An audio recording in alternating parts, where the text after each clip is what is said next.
What is up, guys? How you guys doing? Good morning, YouTube. Good morning, Supreme Builds family.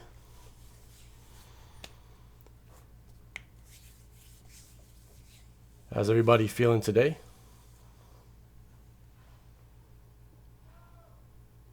Morning, Kiko.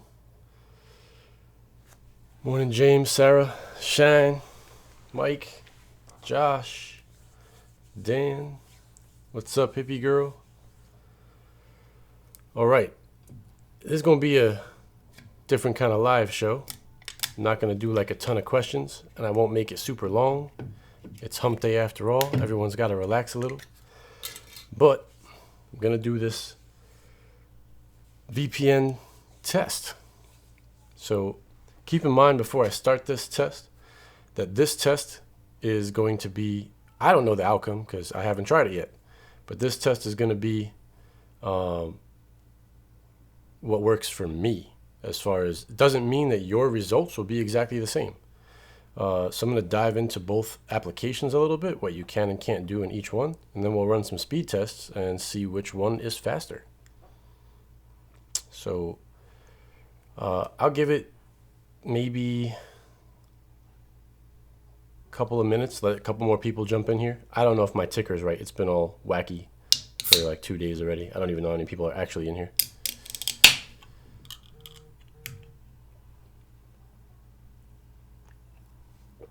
They're still drilling down the block, so if you hear it occasionally, I apologize. Morning, Willie. I'm good, Matt. I already got a thumbs down. Oh no, what am I gonna do? Thank you to whoever gave me the thumbs down. I appreciate it. It's still funny to me that people think it matters. But it is what it is. So yeah, guys, let me kick on the shield. We're a little past 3 minutes, so I'll get to it. Gonna go over here. I've already set them up. There's Pia and there's Nord. So these are their Android clients, and I got speedtest.net, the official app, installed. So I am going to run the speed tests off of that. Oh, maybe somebody clicked it by accident. Shine wants to know if yesterday was demonetized. You know what's funny is they're still processing yesterday's SB live show, but the Hangouts from last night processed really fast, and somehow it's monetized. I don't know what the difference was, but I'll take it. I guarantee you, though, that the SB live show will not be, because it's taking forever to process, which means they're going to say no, I'm sure. Why? I have no clue. But anyway, let's get right to this. I'm going to start it off by opening up speed test. All right. And if you look down here, I'm going to use my re because speed test doesn't really work on shields. You have multi and you have single, right? If you click single, it says single connection mode is best for testing over a VPN or simulating a single file download. And multi-connection mode will show your maximum potential speed by using multiple streams in parallel. So I'm going to test both on my actual, with no VPN, all right? So let's try multi first.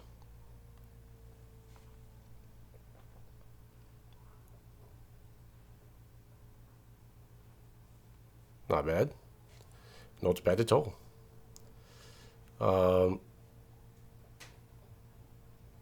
And then let's go, how do I get back though? Hang on. You know what I should do is get a pen, which I should have in my drawer somewhere, but I might not. I might not. All right, I'll just use my phone and take a picture of it.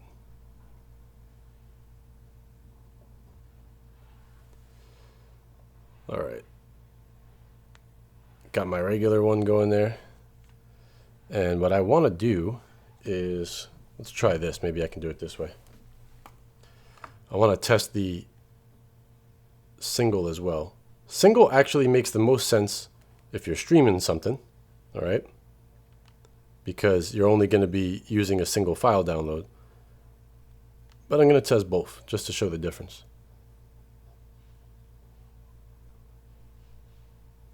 Okay. I'll take a picture of that.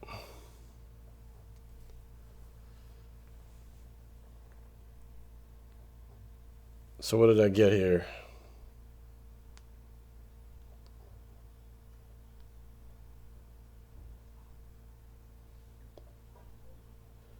So multi was better for me, actually, right? No, yeah. Multi was better in both directions for me. No, I'm sorry. Yeah, multi. So let's try that now. Those are my speed tests. All right. We're going to leave that alone for a minute. And I'm going to go back to the home screen. Before we get into the speed tests on here, how much do I pay for those speeds? It's $80 a month with Fios.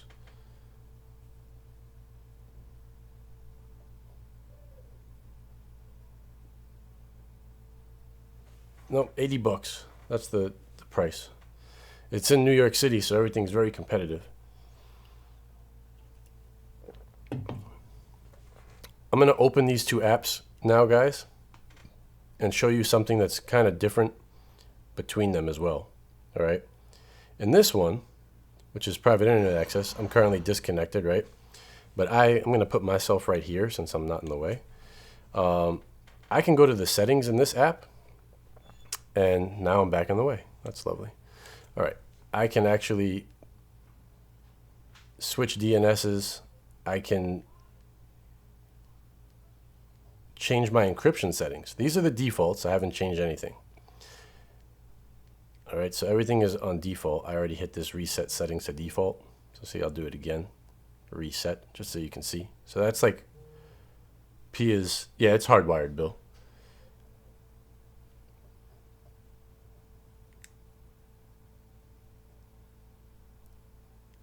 So here we go.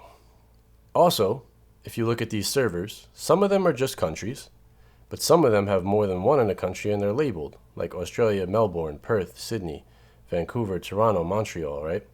Frankfurt, Berlin. And if you look down here, you got UK, London, Manchester, Southampton. In the US, Atlanta, California, Chicago, Denver, Las Vegas, Florida, US East, New York City, Seattle, Silicon Valley, US Texas, US West, US Washington, D.C. All right. I'm going to back out of this one real quick now and open Nord and show you what the interface looks like. And here, I get connect now, search, and I connected to the US once, so it's just showing US because I've already connected there. But I got all countries, and they're just showing me the countries here. I can't see cities, I can't see anything, just a country. Now what I've figured out is that they have more than one server in multiple countries, but they auto-choose the server for you. You cannot pick where you're connecting to within the country. At least not in this application. So that is a positive for PIA in my opinion, because I'd like to be able to choose exactly where I connect to myself. I'd like to at least have that option. Then they have specialty servers, peer-to-peer, dedicated IP, double VPN, onion over VPN. You can check your subscription. You can go to settings, activity log, and auto connect. But if you go into settings,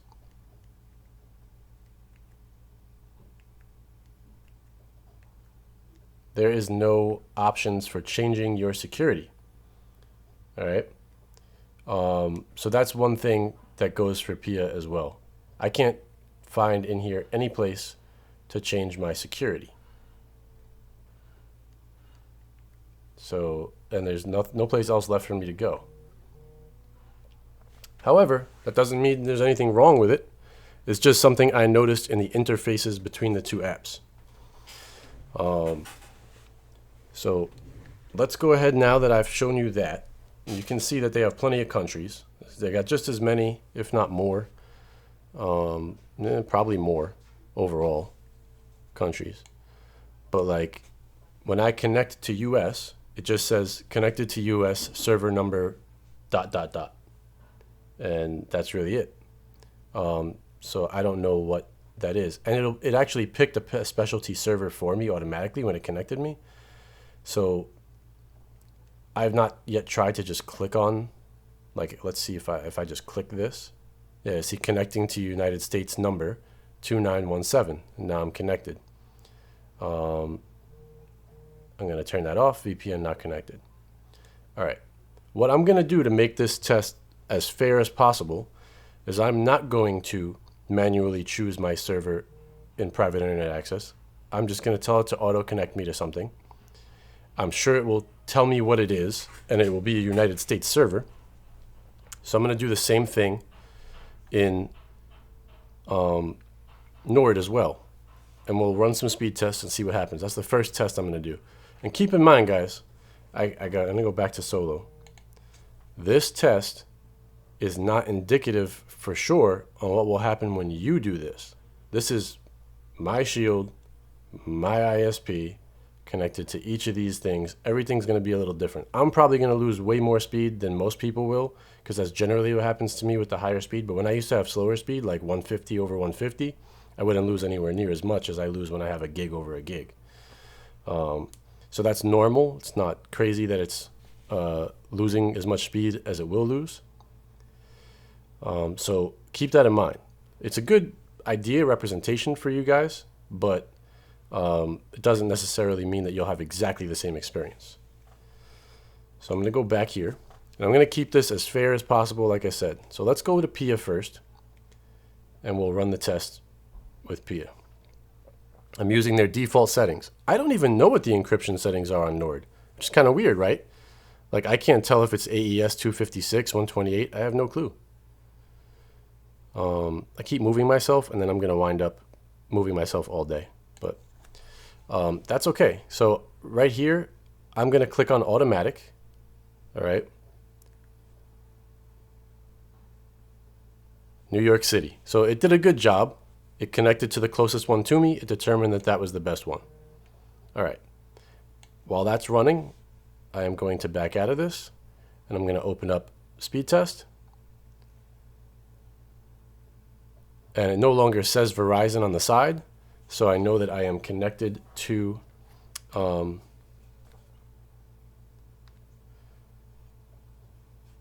looks like I am connected to them. All right. So it's telling me it looks like you're using a VPN. Single connection mode is best, but I'm going to do multi first, because I did it on my regular service as well. Let's do multi.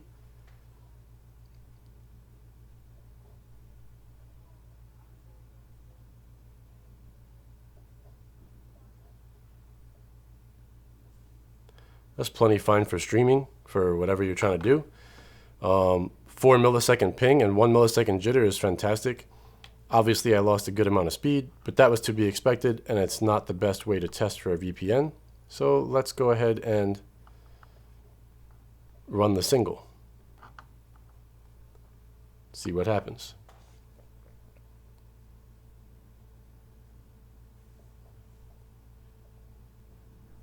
I don't know that those results aren't any better, so for argument's sake, I'll click it one more time just to make sure. Generally about the same. So we can say, in general, between multi and single, get about 115, maybe as an average on download speed. Upload doesn't really matter so much for you guys and what you're doing, but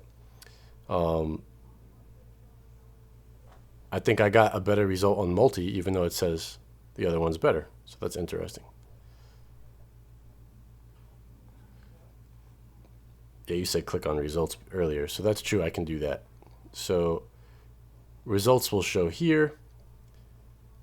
This was my... Oh, I did this test before I started. So this was my test on single, and this was my test on multi for my ISP. This was my multi test on private internet access. This was my single test on private internet access. And then I ran the single test again, which that's all within margin of error. So it looks like multi was best for me on my regular internet, and it's also best for me on the VPN test, even though it says single is best for a VPN test. Would I be comfortable streaming 4K with those speeds? Oh yeah, that's more than enough for 4K. So we got Pia in, right? Let's go ahead and I got to get out of this app because, all right, let's go to Nord. Let's see what happens with their auto test. So I'm just going to click connect now. It gave me a US server. And that's it. So I'm on a US server. Let's go back. Let's open up speed test and see if it gives me a different name. Yep, total server solutions. So that's going to be a different connection there. And let's see what happens. I'll start with the multi just because multi is there. That's what I did before. And it's connecting to the same server there, so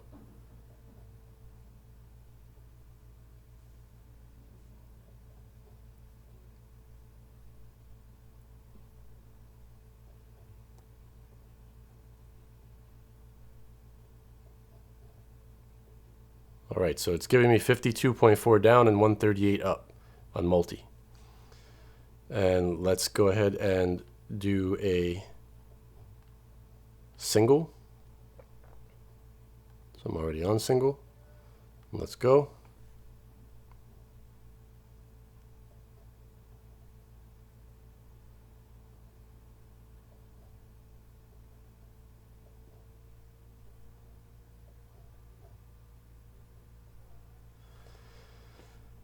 Okay. So when we look at results now, can see that I'm basically getting half of the speed on Nord that I'm getting on Pia, which is not necessarily ideal. By looking at this, I'd rather be using Pia. But let's dig a little deeper and try a couple of things and see if that's the case all across the board, because one test is never enough. So what I'm going to do now is I am going to go back into Nord and I am going to figure out if picking a dedicated IP maybe does something better for me. All right, let's try that. Dedicated IP. Let's switch my server. Why did I choose that? Well, because Pia has dedicated IP servers also. So let's try it. All Pia servers are dedicated. Let's see what I get here. So let's go back in, see if that makes a difference. See, now my thing says Chupa. So it changed again. Let's try the multi first. That server must be further away because it's connecting me to Plainfield, New Jersey. Now that's pretty sweet. Let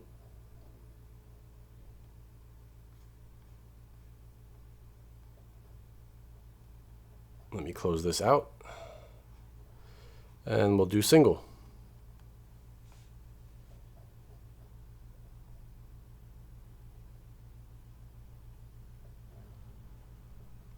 Okay, let's take a look at these results.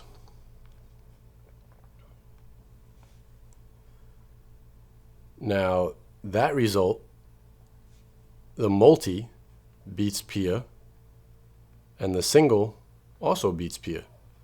So by switching the server, this is a great example of figuring out that you can do better by switching things around yourself. And like I said, one test never makes all the difference. We'll go back to speed. I hate that I have to use a mouse for this because they should just make this work on Android TV properly. So that's a good test. Now, what if I change my server with Pia? We can try that.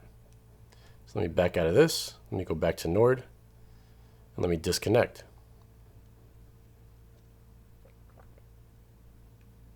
But dedicated IP, United States, did a very nice job for me.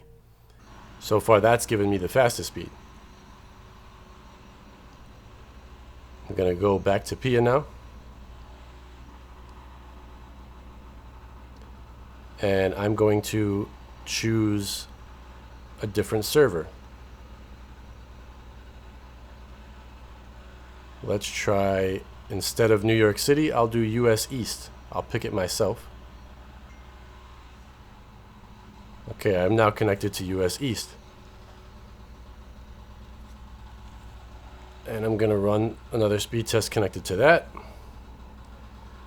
I'll start with the multi.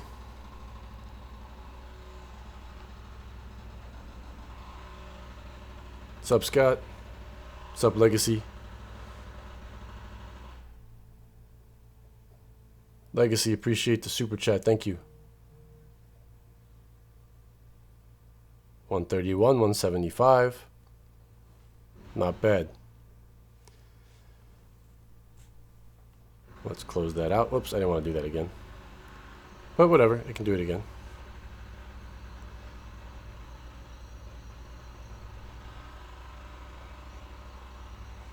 $127, $172. Let's go ahead and close that out, and we'll do the single, which is what they constantly recommend me to do.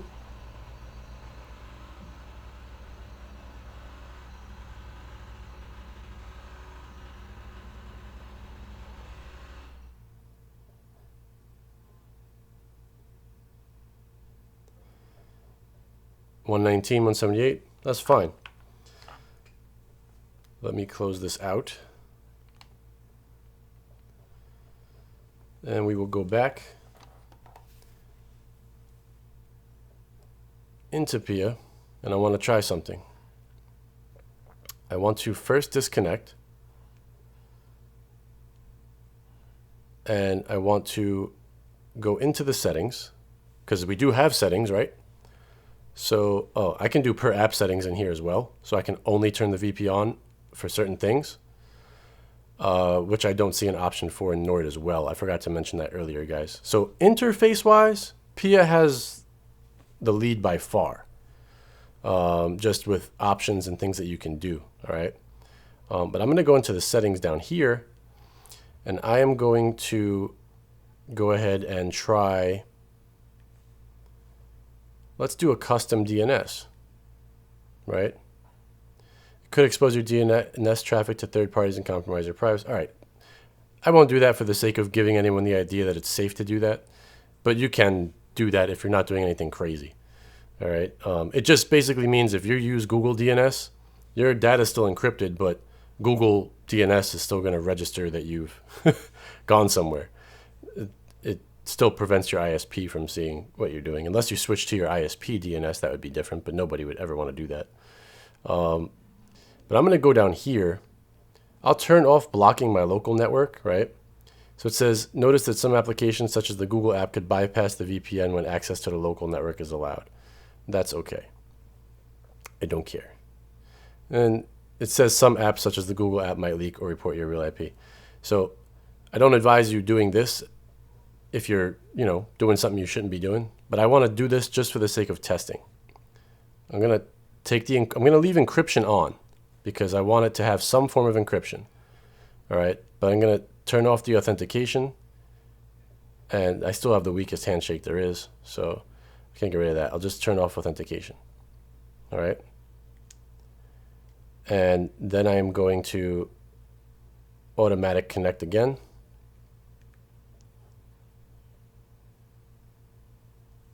And automatic this time chose East instead of New York City. So for whatever reason, it picked East and said that that's what I should be doing. So let's go now and see if that changes anything. What's up, next level?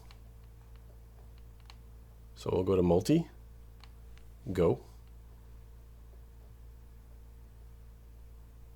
That's pretty similar. A little bit better.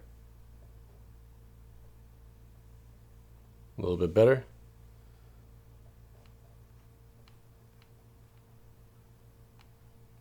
try the single now.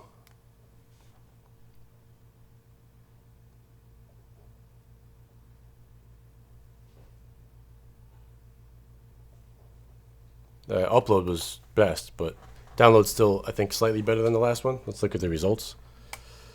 Slightly better than the last single anyway. So, no, they're about the same.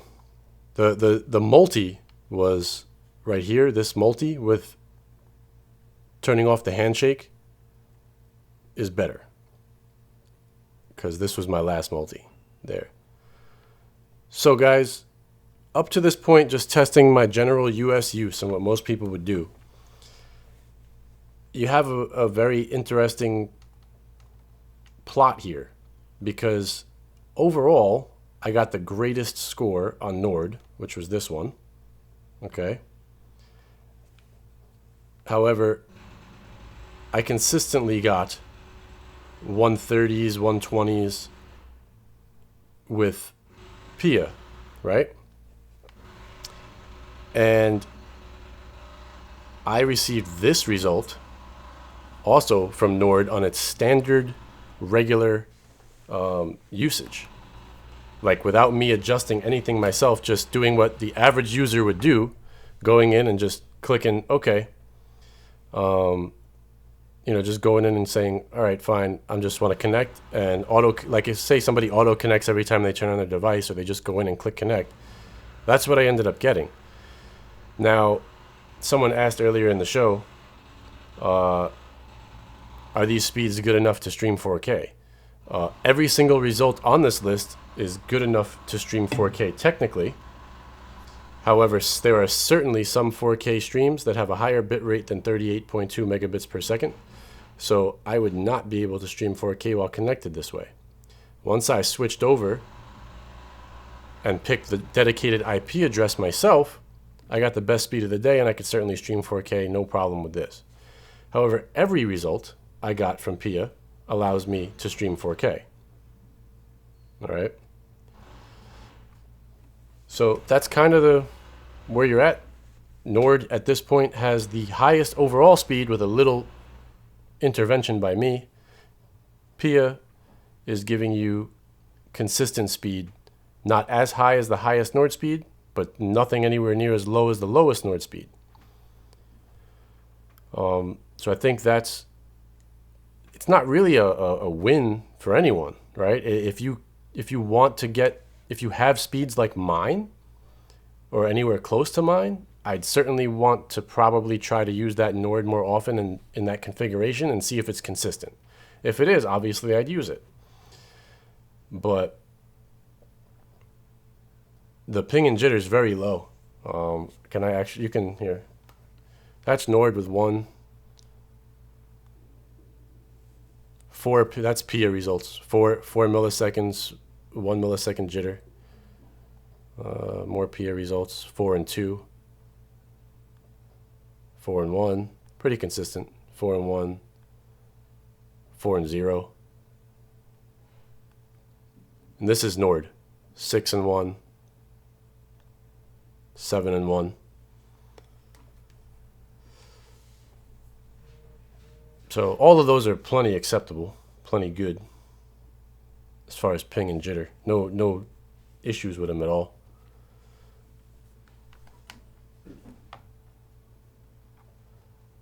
And you can see my regular, this is my connection without anything. I get a 3 and a 0. So it's really not, it's, 1 millisecond ping added going through the VPN ain't bad at all.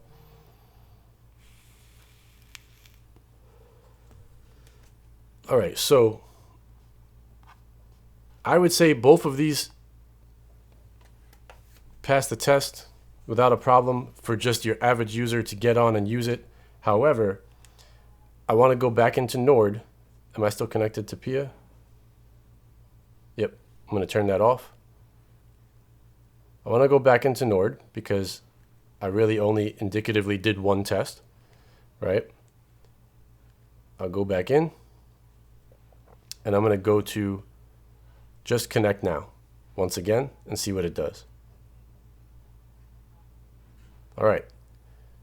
So it has chosen to once again give me a P2P server instead of a dedicated one all by itself. It's the same numbered server, I'm almost positive, as what we had before. So let's go ahead and run one more test. I want to just see if I'm getting the same as I was before. I'll try the multi first, even though it says single is better for testing. I believe what they're saying here is, I don't know, it's weird, because multi-connection mode, right? And single connection mode, I don't know why they're saying that, right? Like, this would be actually correct as more of a speed you should expect if you're streaming a file, say from reel to brid or just a link. But multi-connection mode is what you'd be doing if you were torrenting, because now you're connected to a bunch of things at the same time. But let's try multi first. Yeah, so it's not a singular occurrence. I'm getting this pretty unhappy speed, if you ask me.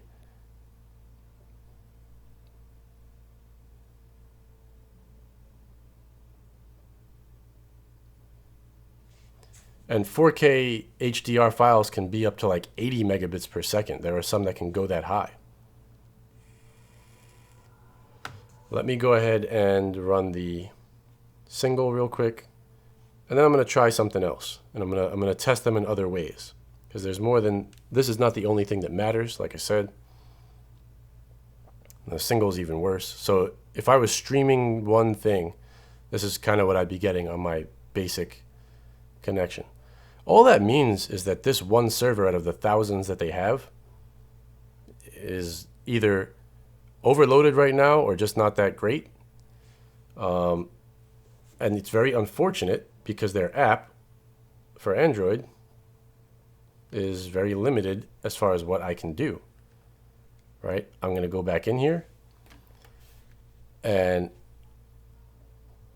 I can choose dedicated IP again, or double VPN, or onion over IP. These would probably be very slow. Let's try it. Why not? That's interesting. Connecting to United States, Canada. That's weird. United States, Canada. Okay. And it still shows me as connected to the US on a double VPN. Let's see what that does. That should definitely be slower. If it's not, I'd be very surprised.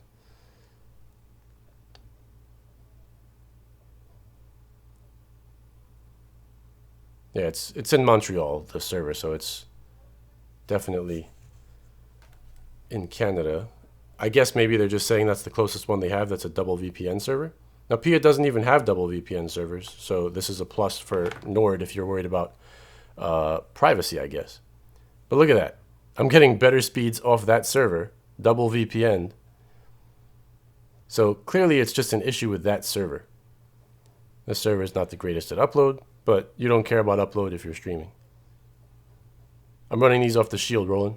I want the results to be as close as possible as to what you'd be getting. I'll do another video one day running them off the PC, but I wanted to use an Android-based device and how it handles traffic. So that's perfectly acceptable speed, still slower than your average Pia speed, but perfectly acceptable, and your double VPN. So if you're a privacy buff, that's kind of cool. Let's go ahead and check.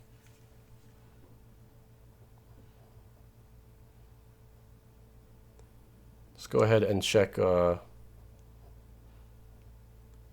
Let's check their onion over IP real quick. I mean, onion over VPN. Now I'm going to the Netherlands. This should definitely be slow.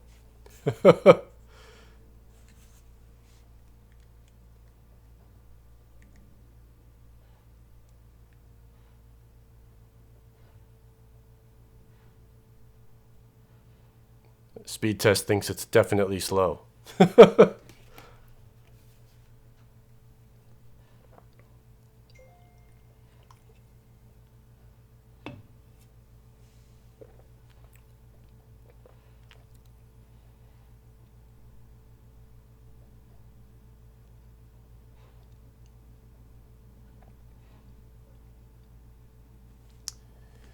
Apparently it's too slow to even work. So I'm going to kill that. And I'm going to run a new test now. I'm going to disconnect. And I am going to go somewhere that is pretty common in testing. I am going to take myself. Yeah, they're doing it this way. Okay. I'm going to take myself to the UK. And we're going to see what that does. Just random. It gave me a P2P server again, which is what it was giving me when I connected to US. And let's run this test. So all I did was click UK. This should at least allow me to connect. Yep. Yeah, that's fine, Ookla.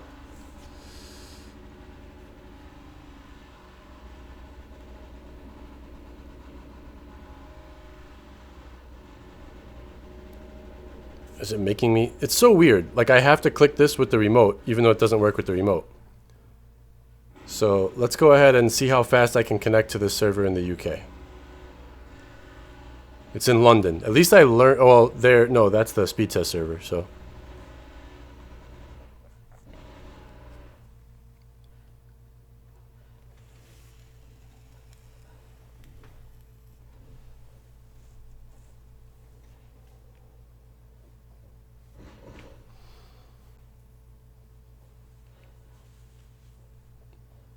That longer ping is normal because it's going so far.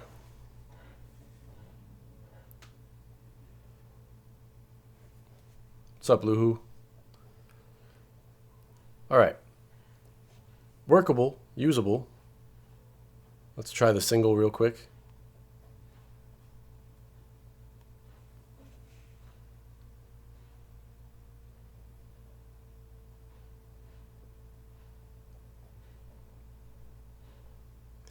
This is generally giving me pretty kind of similar results, just with a much higher ping to what I was getting connecting to a P2P server in the US. Although this upload is worse, but okay. Let's remember that. And let's take Pia to the UK. I am going to disconnect. Now it shows a London server there to run the speed test off of. So what I'm going to try to do is choose the London Pia server. That way, hopefully it'll connect me to the same exact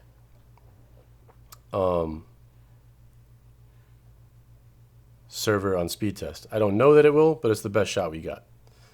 So let's go back here. Let's go into the speed test. Open her up.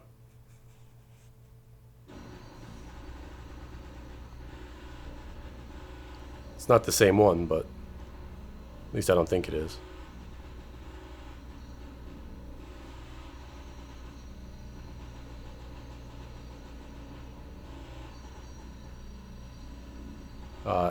Brian's asking me if I've used Analyty. I have it on the Shield. But this is the one most people use for everything, so I try to give it to them in a way that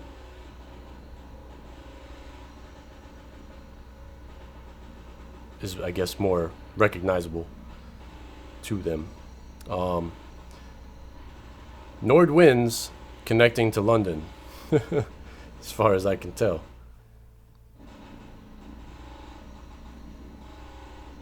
We'll test the single real quick, but it really shouldn't be much different.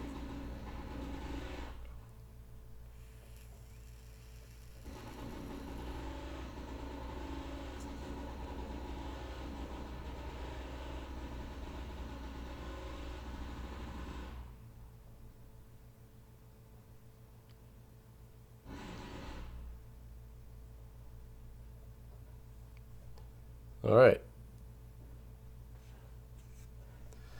So there's that. I'll do one more test. What I'm going to do here is I'm going to go, I'll stick with Pia so it saves time. I'm going to go to a land far away, And let's try Sydney, Australia.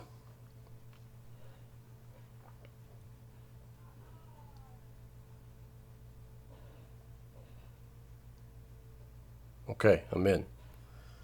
Let's go back to that speed test.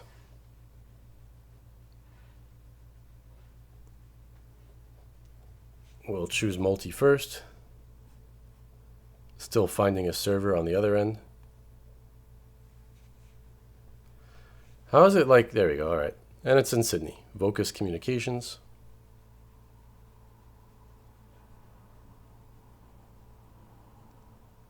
This is about as far away from New York City as you could possibly get on the map.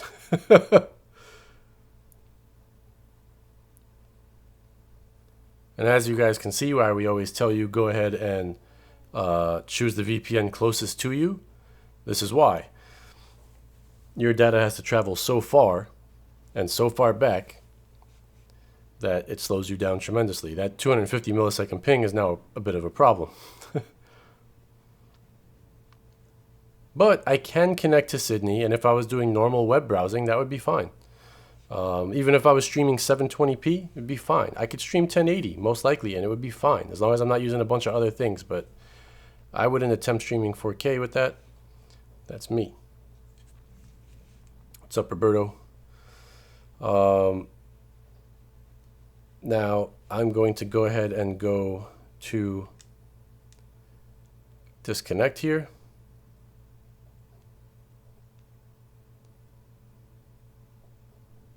Go back to Nord. And let's do Australia, connect.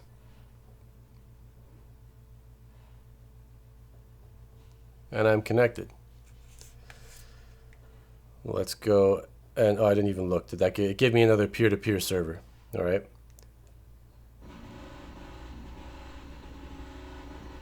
Speed test. Finding server.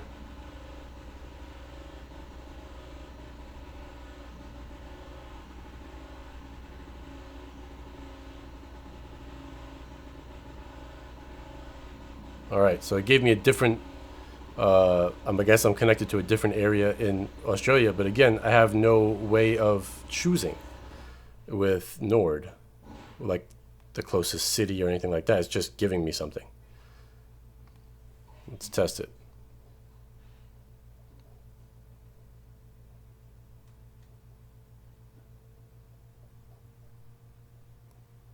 $302, so that has a worse ping than Pia does, but I'm getting a faster speed.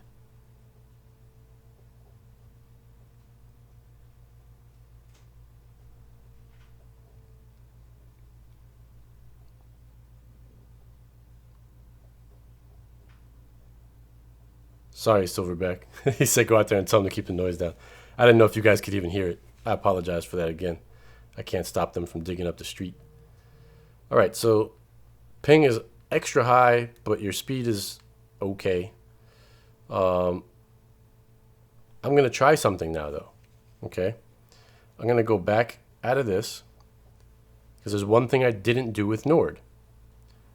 When I went to UK server, okay, I did not choose dedicated IP. Let's see if that changes things and makes it better. Apparently I can't do that because it says connected to United States. Why? I was in UK. I want UK dedicated IP. Apparently I can't do that. Nope. It will not allow me to get a dedicated IP in the UK. I wanted to try that to see if I could get the same increase as I could can I do that in Australia?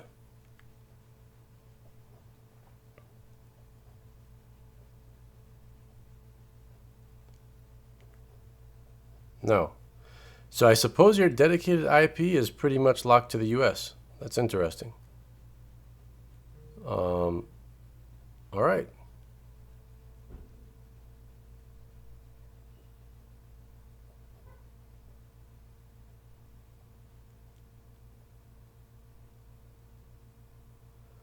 Interesting, interesting.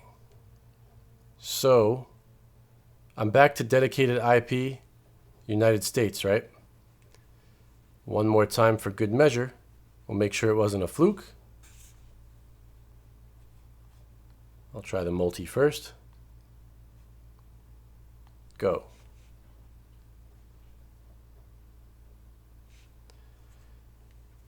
It appears to not be a fluke.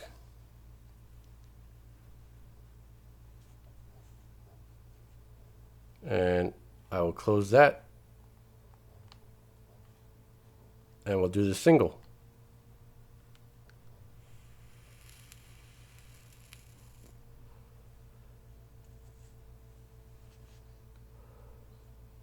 So it's not a fluke. This configuration for Nord right here gives me the absolute best streaming or speed period that I could have on my Shield in my home in New York City. So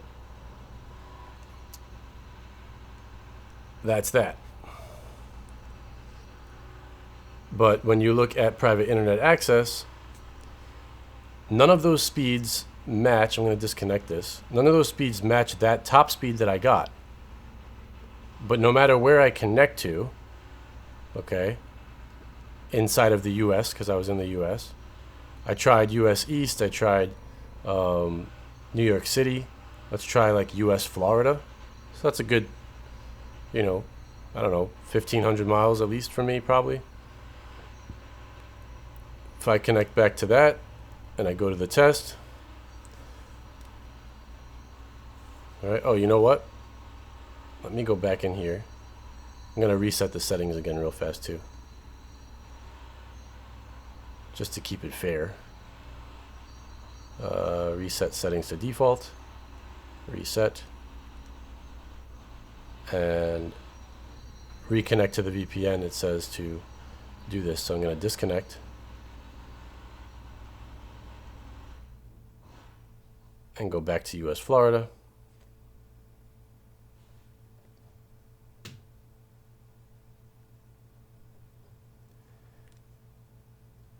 And run the test.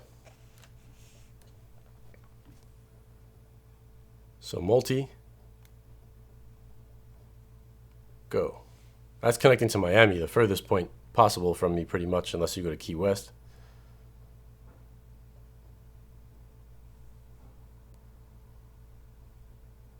This shows you distance matters, all right? So Brian says he found that DC is usually the fastest. I'll test that one next. It really depends where you are, though. Like, where are you located, Brian? So that will, wow, the upload is really good, but did not care for the download.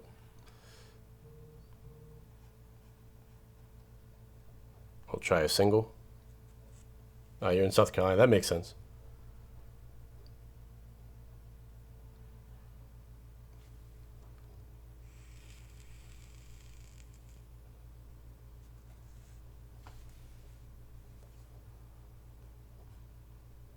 All right. Let's back out of that. Go back into PIA real quick. And I'm going to change, I'll try DC.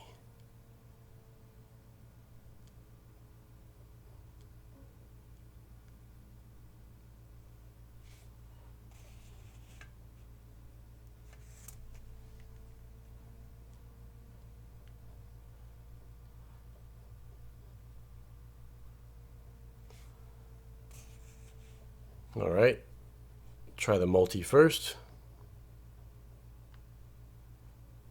Go.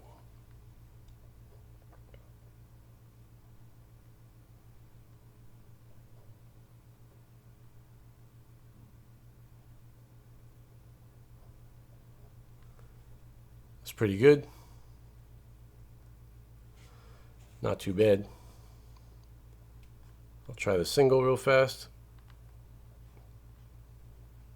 go. I bet someone else's speed, like Brian, even if he only has, say, like a 300 megabit per second connection, he probably gets better speed than what I get right here on his downloads than I do, just because his distance is much closer. Because if I go back into PIA and I tell it to automatically connect me,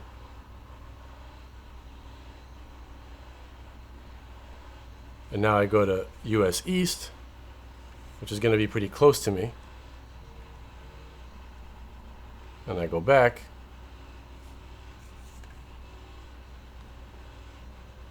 that's Secaucus, New Jersey, so that's not that far.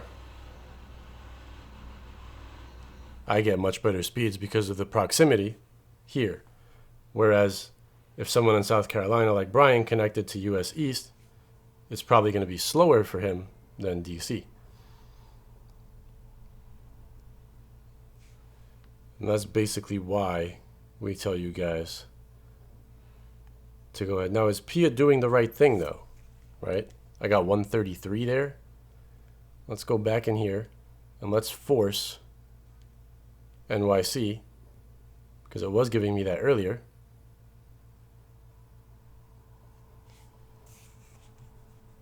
And see what it gives me.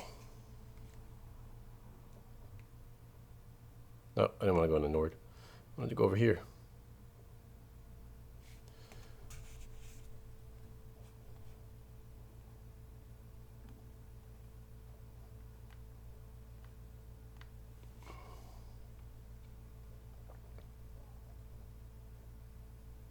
It's a little better. So I'm not sure why it chose to give me that. But when I connect to PIA, right, I can pretty much guarantee myself to see speeds like this with my connection. And it's not as fast as Nord once I force it to use a dedicated IP server. But if I just go into Nord and click connect, I'm getting way slower speeds than this. So I have to go in and tell it what it needs to use rather than just clicking connect and being done with it. So at the end of the day, I like the fact that PIA allows you to choose which cities in the larger places where they have more than one. I like the fact that I have options in here for per app settings, which is really nice. I could turn this all off and just turn it on for like IPTV and Kodi, right? I could turn it off on everything else. So that's kind of cool. And I have in here the option to change more settings than what I can do in Nord. I can change the encryption method, authentication, handshake. I mean, if I wanted to be crazy, right? Here's something for you guys. I'm going to take this one.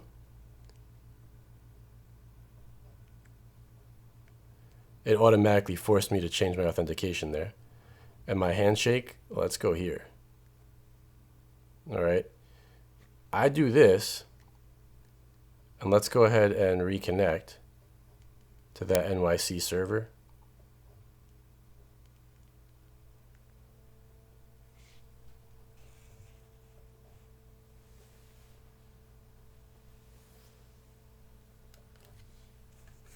And let's see what kind of speeds I get. Same exact connection. So we can compare the last one to this one. I'll do multi. Should find the same exact server. Yep, pilot. There we go. So same and same. It's not even that bad. That's what crazy encryption. It's barely slower.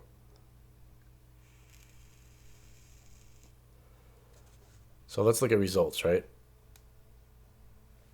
I dropped 12 megabits per second on the download, but I actually got higher upload speed. Okay, I'll take it. And my ping and jitter is probably the same. One more jitter. That's fine. All right. So, let me disconnect.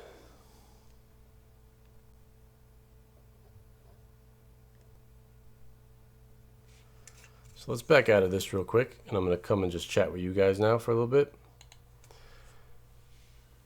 I got to say that both VPNs have their advantages. There's a little more to discuss, so we'll get into all of that.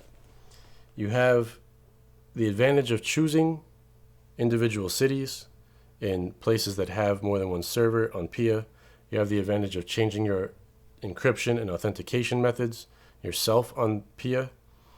And you have the ability to, what was the other one? I forgot. I don't know why I forgot the other one already. I like the ability to do per apps only. So you can have it off for when you're just on Netflix, allowing you to watch Netflix without a block, let's say, and for it to just turn on the minute you open Kodi or you open, anything else that you'd like to open. So that's kind of cool too. On Nord doesn't have any of those options, but Nord also has a couple of cool options for like double VPNing. That Onion one, which I couldn't get to connect to the speed test, but I bet I could probably browse the web just real slowly. But that's normal. Onion is ridiculously slow. If you ever try to use like a Tor network, it's crazy slow. And they're using a VPN plus Tor that's ridiculously encrypted, but probably the most secure thing you could ever do. The double VPN functioned fine. And Nord also had the highest overall speed for me, right? So check this out. You would say, I'm most likely going to go PIA wins and that's it. But I'm not going to say that. I'm going to say that it really depends on the person, right? And how you want to use it. If you just want to open the app, turn on the VPN, and make sure you have decent enough speeds to stream, PIA is probably the best bet if you're in my shoes. I'm only speaking for me here, if it's me. So if that was my mentality, I'd do that. If I want the absolute best speed possible, it looks like I should buy Nord instead and always make sure to just click the button that says dedicated IP, because that gave me about an extra 40 megabits per second or so, or 45 over the highest thing PIA gave me.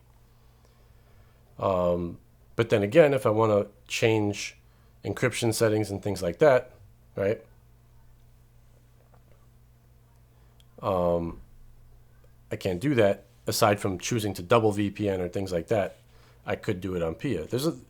Both things have advantages. There's reasons why they're both good, and neither one of them is bad. And that's the most important point. But you also have people that don't like US-based VPNs because they're worried about, the fact that they're in the US, they would have to comply with laws and things of that nature in the US, and PIA is a US-based VPN. However, PIA has been in court already multiple times and even went to court. Like, they answered the subpoena from the FBI. The FBI sent them a subpoena because they knew someone that they were trying to convict of something used PIA. And they, yes, they answered it, but it didn't matter. They had no info. What they say is true. They've been to court multiple times. Every time they've given no information that helped anyone be prosecuted. So I don't think you have to worry about PIA at all, considering the fact that they're in the US, because every time they've been in court, they've turned up absolutely no information that helped anyone. So your privacy is safe. However, if you just can't stand having US-based VPN because it just worries you too much and you're an extra privacy-crazed person, you can go to Nord, which is based in Panama and answers pretty much nobody, ever. At all. PIA by law has to answer a United States given subpoena from somebody like the FBI. But if they don't have information to give, what does it matter that they answered it? It doesn't. And that's exactly what they tell you on their website. They tell you, we abide the law. If the law asks for something, we're going to give them what we have, but we have nothing. So their claims of no logging ever have been proven true in court.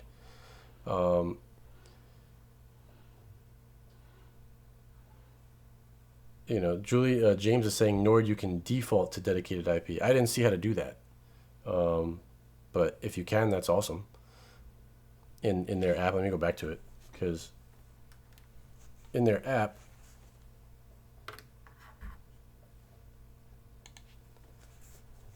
all I saw was connect now or whatever. You can default by doing this. Like, it's up here now, so I can just click it. I get that. But when you first open the app, it's not there. So you would have to go ahead and click this, and then you just go up in here and get it. That's fine. Yeah, because everything I've done ends up added up here. So I get that.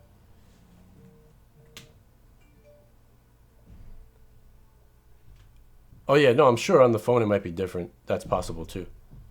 If I go to settings, there's nothing in settings. I have these three options and that's it.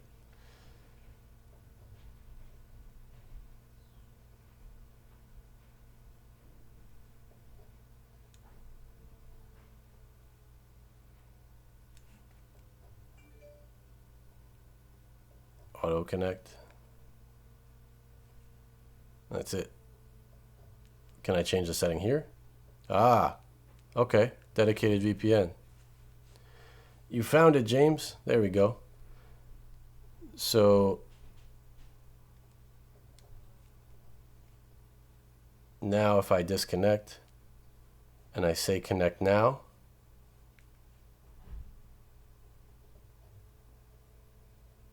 nope, it took me back to a P2P server.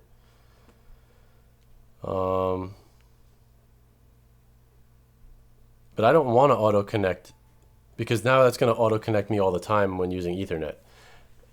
I don't want to do that. So I guess I can't do it unless I chose to have it auto connect me every time,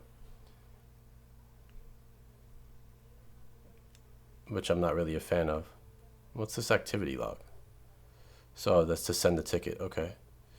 Yeah, that's it. There's no option for it. It's not easy. Once you use it, you can then click it and it will work. So that's the fastest way to do it on the Shield client. You know, you're just going to click dedicated IP. But dedicated IP appears to only be in the United States. I tried to use it in England and I tried to use it in Australia and it just defaulted me back to the US. So, but I do want to go back here and see.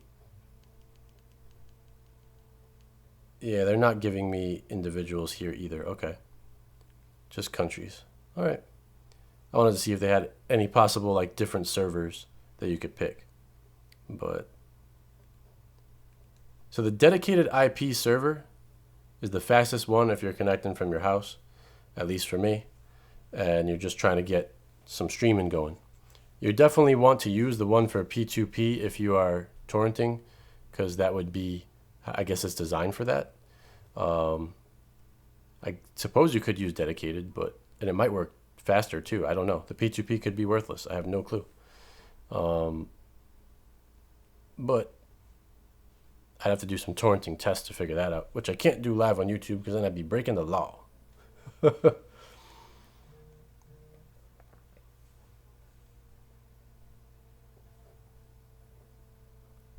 Kiko says he has IP Vanish or that he is reliable and secure as PIA. I tried IP Vanish a long time ago, so I don't want to give you any information to say yes or no, because it was a long time ago, and I'm sure things have changed between now and then. I just didn't like them. I was getting slower speeds than PIA pretty consistently when I tried it, and I had more issues of leaks when I tried it, but it was years ago. So at the time, I didn't.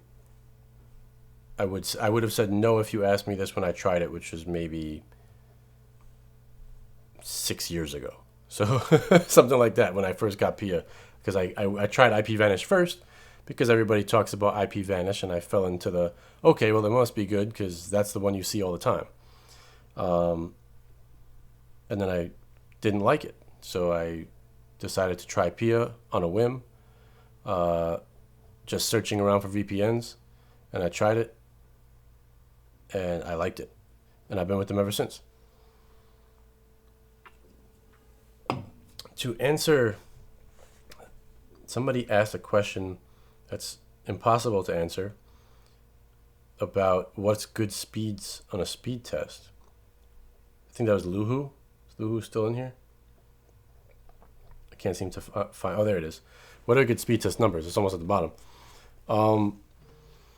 That depends on your internet service. Like if you pay for, so you get 110 download and 14 upload. That's fine. For streaming, you're good. But what do you pay for to your ISP is the question. If you're paying for 200 and you only get 110, then that's not good. If you're paying for 125 and you're getting 110, that's to be expected. They'll tell you it's within range. If you're paying for 100 and you're getting 110, then you're coming out ahead of the game. Upload is probably set to 15 and you're probably getting 14. That's fine.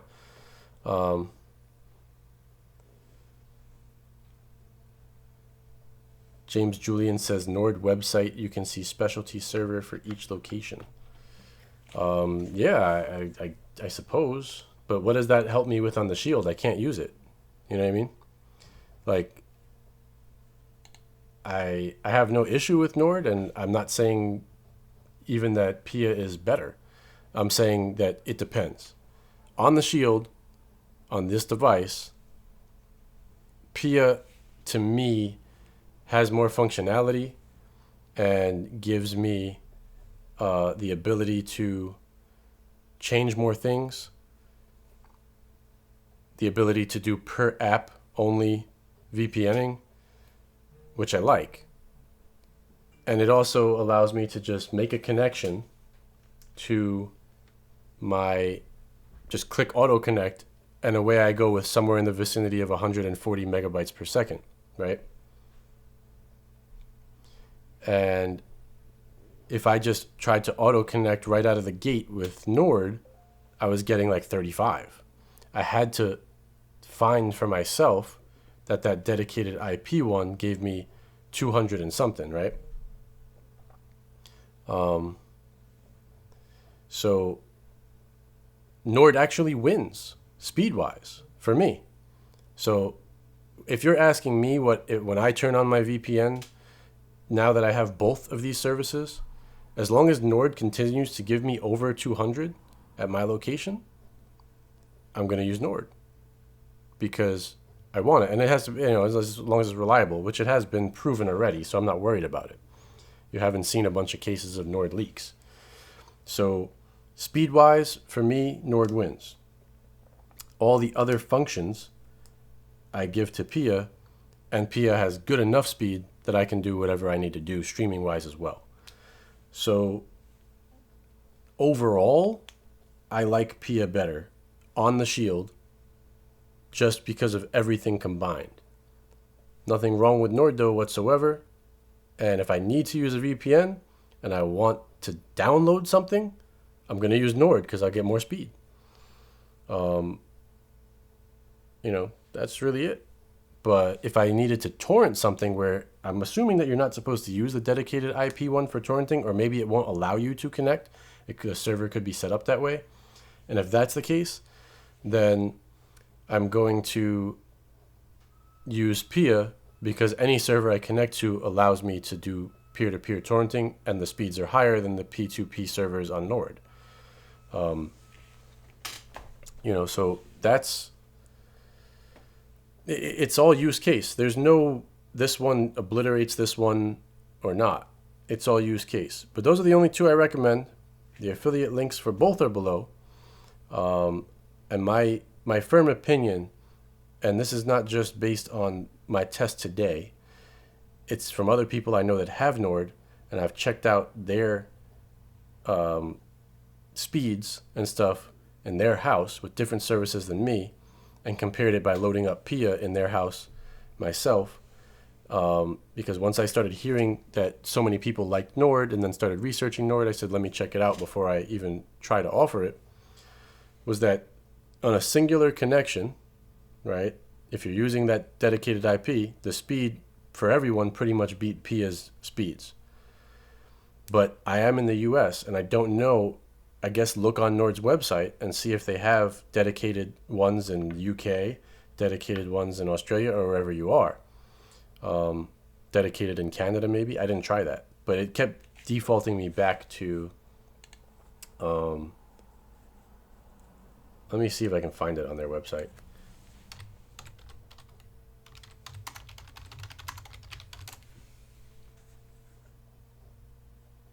Here we go. NordVPN servers is right here. Uh,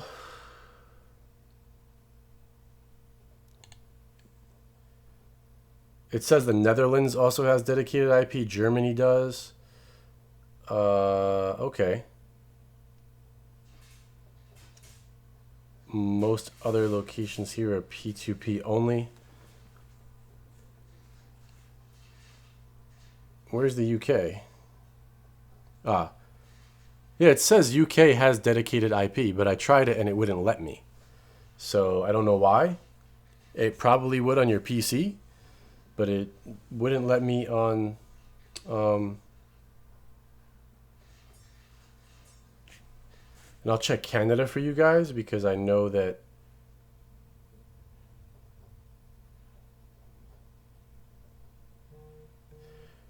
they do not have it in Canada. But you could use the US one. If you're in Canada, you'd be close enough. That would be probably pretty good. But yeah, there are 1,766 servers in the US. Sorry, 1,756. So that's a lot. But I can't choose any of them. You know what I mean? Individually. At least not on the Shield. I have to try it on my PC. I'll do a whole other video on PC testing. To see what happens there. Unless you guys want me to do it now, I'll test it on the PC if you want. I could do it. But I kind of don't want to do it while I'm streaming, though. I want to do that one offline because then I'm taking the connection that I'm using to create the stream and changing the IP address back and forth so many times that it might mess up the stream. So I'll make a separate video for that that's offline and not worrying about how you guys are receiving the stream in the moment.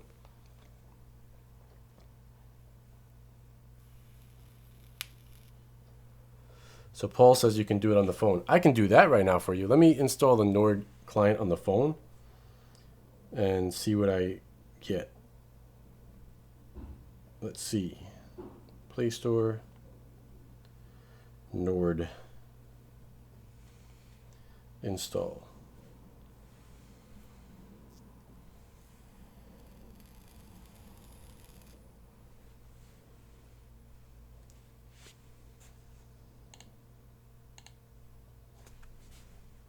The link is in the description right below this video, Luhu. Open. Log in.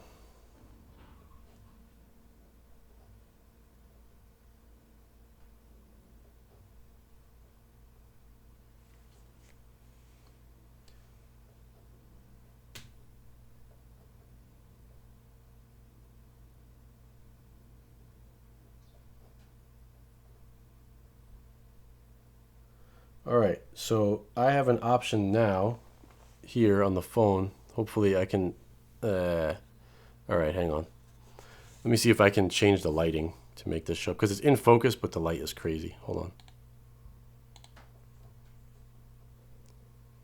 Configure video. Bring down the exposure a lot. Does that work? Yeah, it's way better, right? Save that. Okay. So it's sort of in focus. You can see it says quick connect. All right.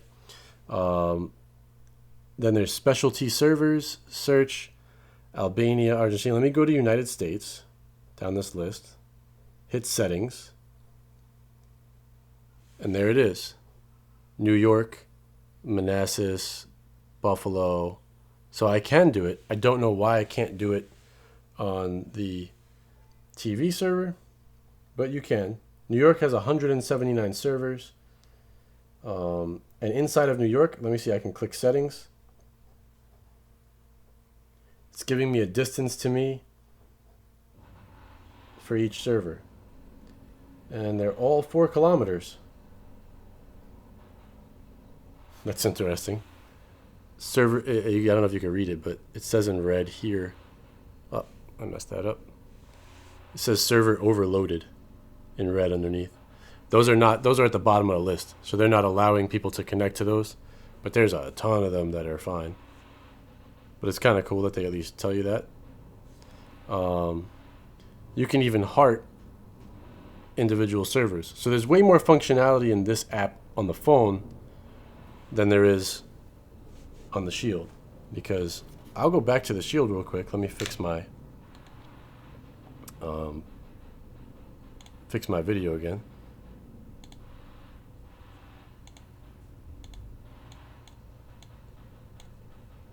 Save that. Okay. Unless I missed something. I want to not discredit them, and maybe I missed it, but I don't think so. I saw no option for me to go into United States. Can I hold it down? No, it doesn't do anything if I hold it down. No, you can't do it. And the settings do not allow you to do that. So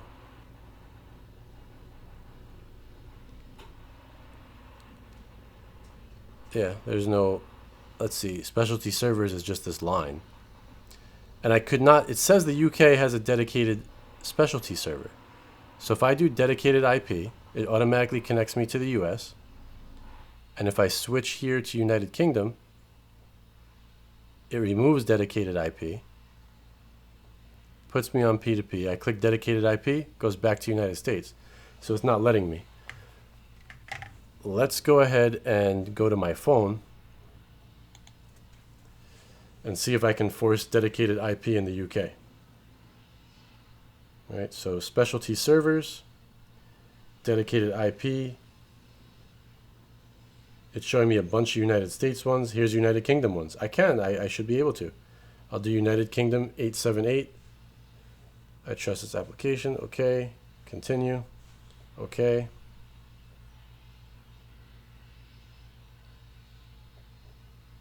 I am connected to a dedicated IP in the UK. Let's open speedtest.net on my phone using Wi-Fi and see if it can actually beat the UK test from peer-to-peer on the Shield.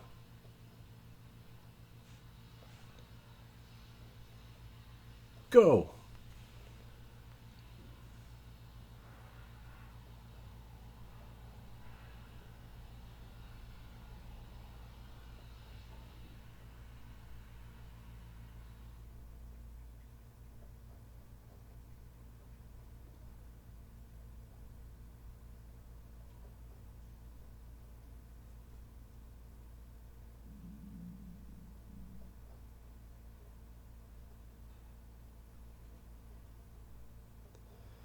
And I got 33, basically 34 down, 33.9, and 40 up.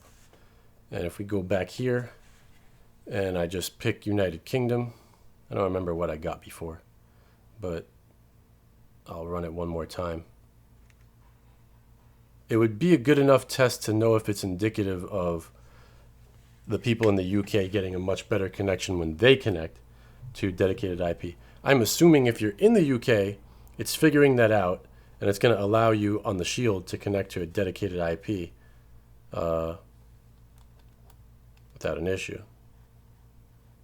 Let's see what I get. I'll try multi.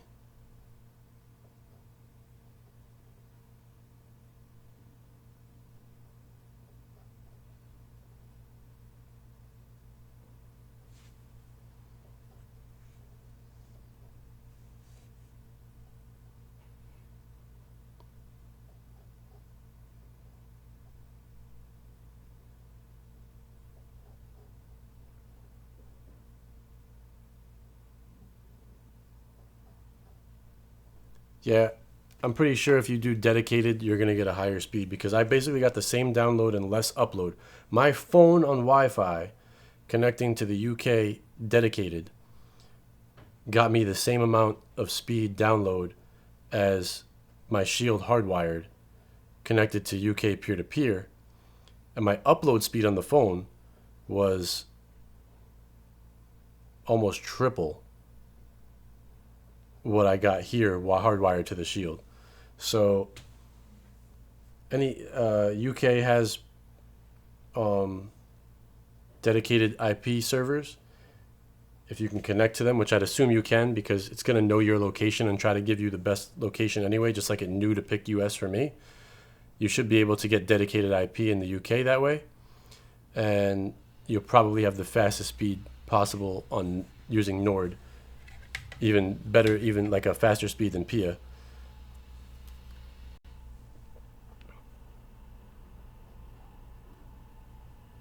So we'll close that out.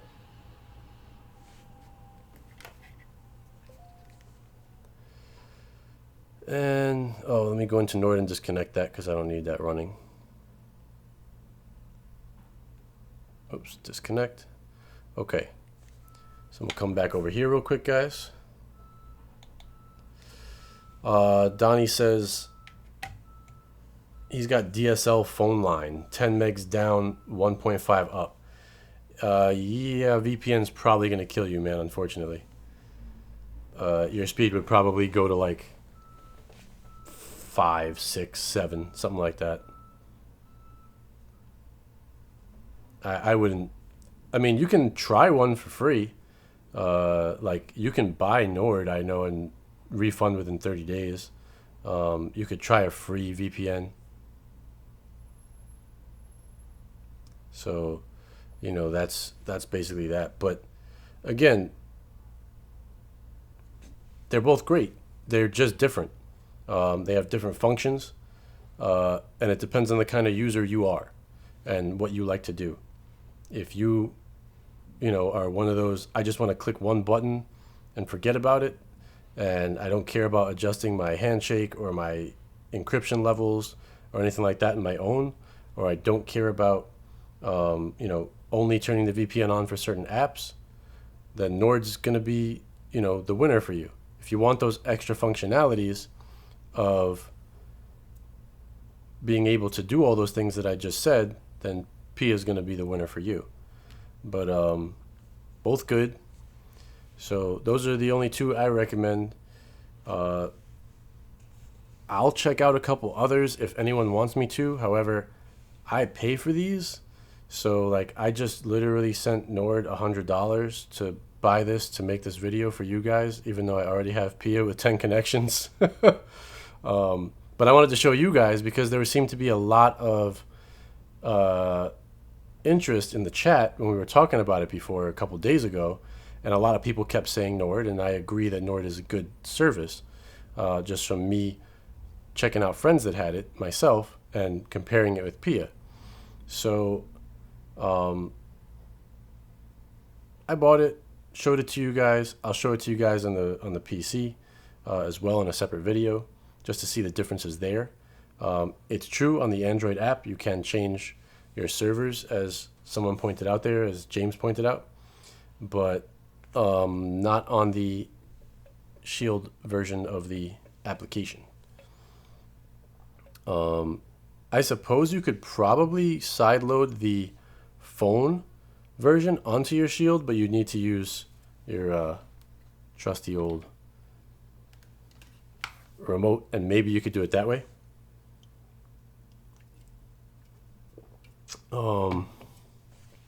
So it's really up to you guys.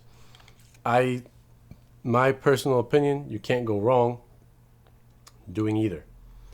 You'll find something that works. All right. Let me show you this real quick. All right. So this is Pia's website. Okay. And I want to show you their pricing. So if you go monthly, it's $9.95, and if you go to Nord, monthly is $11.95. If you get yearly, it's $5.99 per month for a total of $71.88 on Pia. And yearly on Nord is $6.99 a month for a total of $83.88. If you go for a 2-year deal on Pia, it's $3.50, which is $83.87 every 2 years. $3.50 a month, $3.49. The 2-year plan is $3.99 on Nord. Okay, and that's $95.75 billed every 2 years.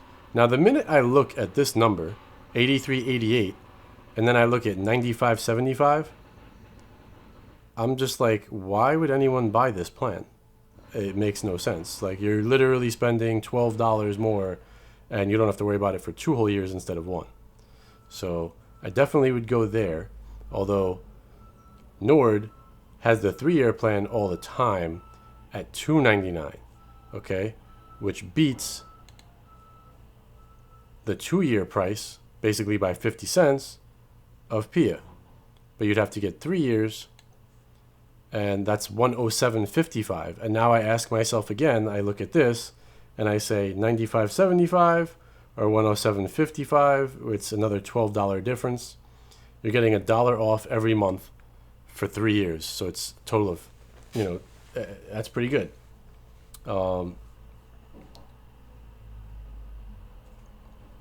That basically makes it come out to only $12 more. So I would buy this plan. And that is what I actually just bought to show you guys the video.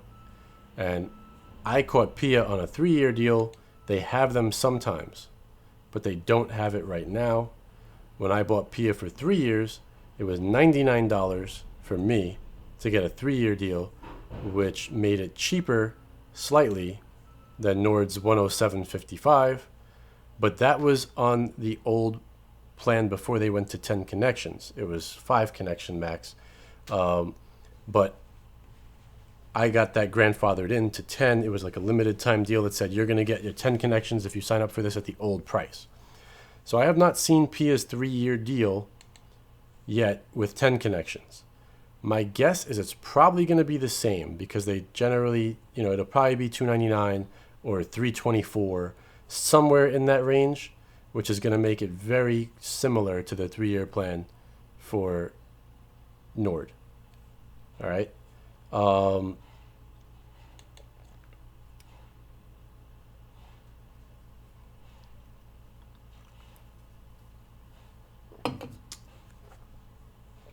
So price-wise, you're looking at very similar options. And the difference here now is you have 10 simultaneous connections, whereas Nord gives you 6. They both have P2P support. They both have options for blocking ads and trackers. I'd say they're both easy to use, although PIA is a little easier in my opinion, like just off the clicks. Actually, PIA is more complicated because they have the settings, but their home screen is a little easier in general, I think. And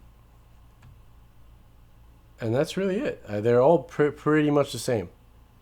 And there's 3,307 plus servers in 32 countries. This one has, I believe Nord has more, 5,131 servers in 60 countries. So Nord is more vast, has a larger overall network around than PIA does in different places.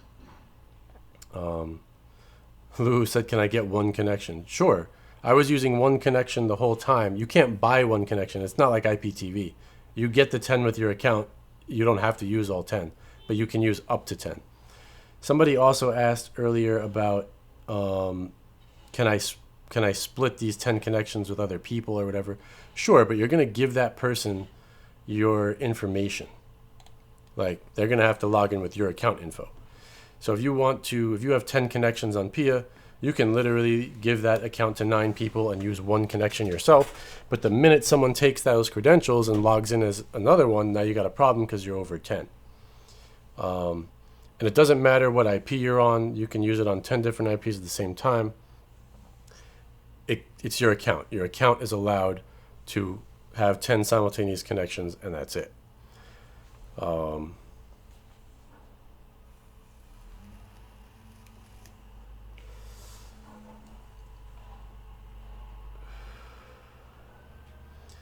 Sarah says, how do you recommend paying for it securely where there's no tracking of who bought it, or is that even a concern? Not a concern at all, because VPN is totally legal and will always be legal. There's no, it's just, having a VPN doesn't mean you're doing anything wrong. It could just mean I don't want ads. I don't want to allow people to know my exact location. I just want some privacy, and that's totally legal. James Julian says Nord uses AES 256-bit encryption. So I guess that's their only option. They don't have options. Like PIA gives you a bunch of options in there. So correct, Luhu. The pricing is the same. They're giving you 10 connections no matter what. It's just your account is able to use up to 10. So, install it on your phone. These things are very useful, not just for streaming. Okay, I install this on my phone, and I go to, like, in New York, we have internet on the MTA, like, so you can get on the train and use Wi-Fi, but you just connect. Do you trust the MTA to know what you're doing? Do you want to log into your banking app while someone else could be on the train connected to that network and possibly be sniffing traffic on that network? You guys, anytime you're on an open Wi-Fi network, if somebody else is there and they're on that network and they got a computer set up like in Starbucks or something, they could totally be packet sniffing everything on that network and log your keystrokes, sign into your banking app. If you sign into that, figure out your password. Those things are possible when your network is not protected. So if you have Nord or you have PIA, you install the app on your phone, you connect to your Wi-Fi in Starbucks or on the MTA or wherever, and then you connect to your VPN. Boom. They cannot packet sniff you anymore because now you have this encryption of your data as it's being sent over that open network. It's encrypted and not going to show up to that person that's trying to sniff the traffic.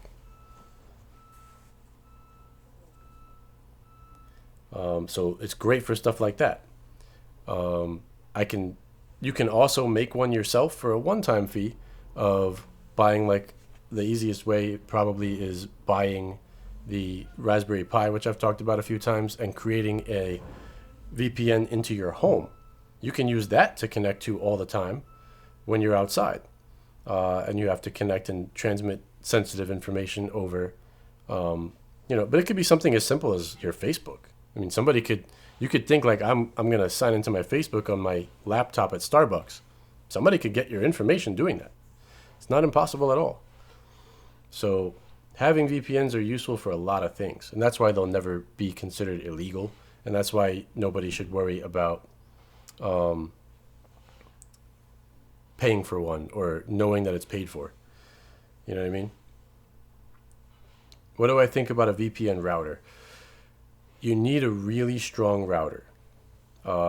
Most routers, and it depends on your house too. Like if you have only one device in your house and you don't stream a lot and whatever, and you want to run all your traffic through a VPN, it's very taxing on the processor and eats up RAM and everything, the more traffic that it's handling, because it has to encrypt all that traffic. So most consumer routers that are your average everyday standard router, I probably would say don't do that, because you're going to seriously slow down all your traffic and you don't need to. If you have a computer just in your house and all you do on that computer has nothing to do with streaming or torrenting, and you just are, browsing the web, maybe you want to download a few files normally, you're just slowing yourself down for no reason. And you're putting it on a device that is weaker than your PC. You're better off just loading it up. Even the NVIDIA Shield's processing power is better than most routers by far. Most routers don't have 3 gigs of RAM in them either. So I'd rather load it on my Shield. I'd rather load it on my PC and turn it on when I need it than always running everything through it on the router.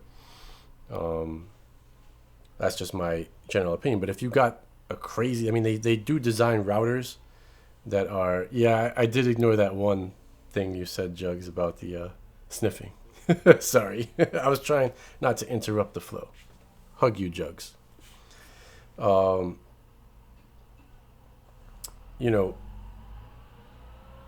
think that that's the best bet in general. But there are some people, and like I have tons of traffic in my house. If I was trying to do this stream right now through my Google Wi-Fi router, right, I'd be in trouble probably running all this stuff through a VPN. I got my Shield now going through it, and every time I click traffic for all those speed tests, it's going to start affecting my stream because my PC is also running through the VPN, and that's all getting encrypted. And for what? To go to YouTube? What I'm doing is fine. I can send that to YouTube without a VPN. I don't need to worry about it. So I just don't want my traffic on all the time. Now, if they have the VPN ability to turn on and off only certain devices, that could be kind of okay, maybe. Just turn it on for your streaming devices only. But then you have to go log into your router if you happen to want to do something on your PC and tick on the PC option, and that's more annoying than just already being on the PC and just clicking it. Next question, Paul said, tried watching TV from Australian TV channel using IPVanish connected to an Australian server. It still knew I was in a different region and would not play. Would PIA or Nord work differently? I don't know the answer to that, Paul, because it's just like Netflix. It really depends. I believe if somebody wants to stop you, what happens is Netflix registers all the IP addresses of VPN servers and then basically blocks those so that you can't get around the geo-blocking.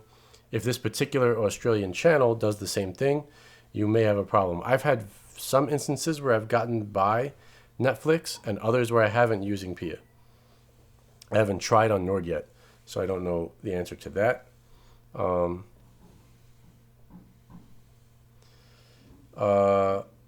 How much speed do you lose on Shield using PIA? Well, me, I lose a lot because I have gig speed, and no VPN is going to give you gig speed because so many people are connecting to servers and the server bandwidth is shared. So I go from maybe average 800 or so up and down to when I find the right connection. On PIA, I get 150 to 170 up and down. And on Nord, I found one means so far of getting 240 down, I think I got, and 220 up, something like that. So for me, it's a lot. But if you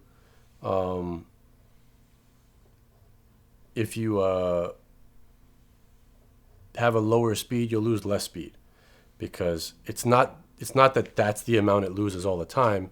It's just mine is so excessive on the high end compared to the servers. So if you have something like 200, you might only drop to 150, or something in that range where you lose a much lower percentage of what you have.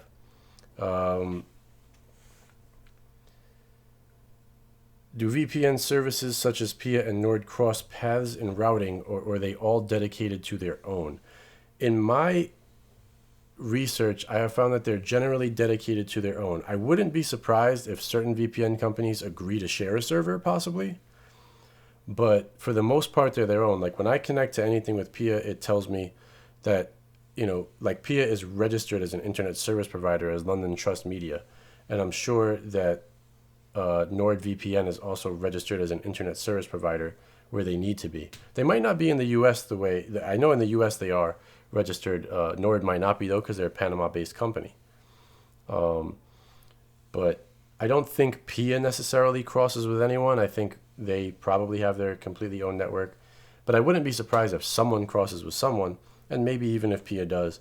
But generally, no. It would be a small scale thing. It might be something temporary where one company agrees to pay another company some money to access their server for a while they're working on setting up a new server in a location that the other company already has one, just to keep their clients happy, maybe. And what's the next question? Would you recommend Google Wi-Fi for a 2-bedroom apartment? Sure. I recommend Google Wi-Fi in anywhere, really. It works great. It's just a solid all-around router with really easy to set up things, and really easy to set up GUI, and you can use it right off your phone and don't have to log in on a computer to change anything. Have you tried geo-blocking on sports apps like NFL Ticket or MLB? I have not, because I just use IPTV and don't pay for those things. Ran speed test with my phone Wi-Fi. I get 31 down and 25 up. Wi-Fi off, I get 81 down and 25 up. So using Verizon network is faster than my Wi-Fi. Is this normal? That depends. What speed do you pay for? Like, if I have fast speed, so my Wi-Fi is always faster than my internet. But I do get great service for regular cell coverage here. I get usually 75 down and maybe 45 up off T-Mobile right here in my house, which would be fine. But because my internet is so crazy in my house, I get better on Wi-Fi. But if I had a plan that was like 50-50, then I would get, worse.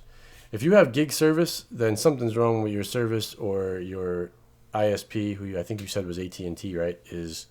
There's something you need to call them up and tell them, listen, this is just not normal. But check. It could be the router that they've given you. Your Wi-Fi router could stink. That's possible too. What are your speed tests when you're wired to a computer? Then you could get a better idea. If those are also very low, then I'd change that. But yeah, T-Mobile gives you MLB TV for free, but they don't give you all the games for free.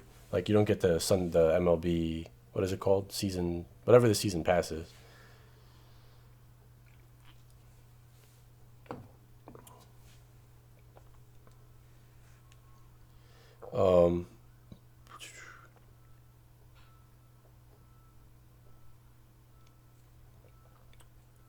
Wayne is saying the VPN speed is dependent upon encryption. That is also true. But to a certain extent, it's definitely factors in. But like, I just ran PIA on all different encryption levels, and the speeds slowed down, but not tremendously. If you pick RSA 256 and you have fiber, you will see speeds between 75 to 200. Well, I just had RSA 56. Depends on the server too that you're connecting to, because I got 40 on a Nord server, and all Nord traffic is RSA 256. So I got even lower. I went down to 40. But in general, most things were between that range you speak of there, yes. But I did also get, that's funny with the numbers you gave, because I got lower than that on Nord, and on using a different server, I got higher than that on Nord. And PIA always fell in that range, for sure.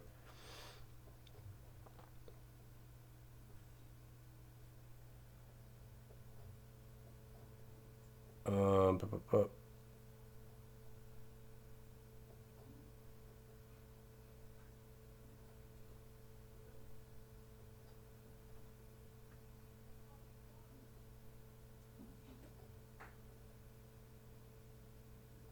well, yeah, well, there's all kinds of speed test websites, Wayne.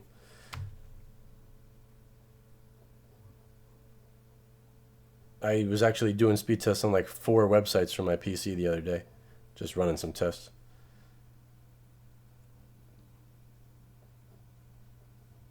Through the T-Mobile Tuesday app, Shine. That's cool. I could check that out then. When it's free, I'll do it.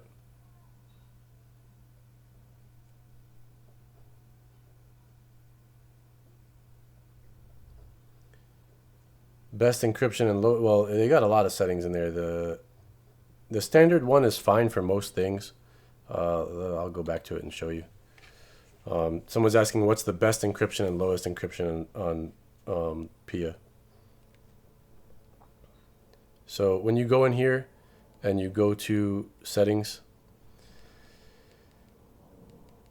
you have options here. See, I was on 256. I went up to AES. You have 128, 256. You have CBC and GCM, or you can do none. So this is your lowest setting, AES 128 CBC, and it's fine for most things. The 256 GCM is higher. Anything 256 is going to be higher than 128, obviously. It's 128 bit or 256 bit, but the Wayne, the US East server is probably in New Jersey, because every time I connect to speed tests, it always gives me a New Jersey address as the server it wants to compare itself to. So, but PIA generally starts you like this, right? There is a lot of options here, but this is your lowest encryption setting that's still encrypted, but it's generally fine for most things. You have to be like a serious privacy buff to do something like this. All right, you can go to the highest setting, and you see it automatically changes your cipher, and it's using an integrated authentication mechanism on GCM. You could do this though. You can do CBC, and then change your handshake to SHA-256, your authentication, and then change your handshake. You have, I mean, all of these options. RSA 4096.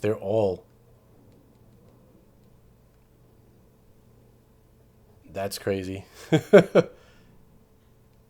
Yeah, Secaucus. That's what it always tries to connect me to, Secaucus, when I do the New Jersey server.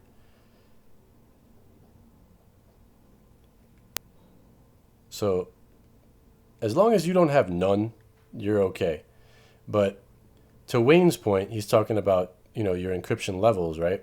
So if I take the lowest handshake, easiest one, lowest amount of encryption here, right?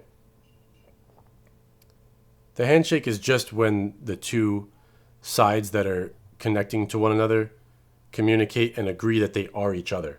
That's the simplest way I could explain it. They're running off data code. It's a bunch of zeros and ones to make sure that the encryption is valid and that they're communicating. They're saying yes, you're you, and yes, you're you.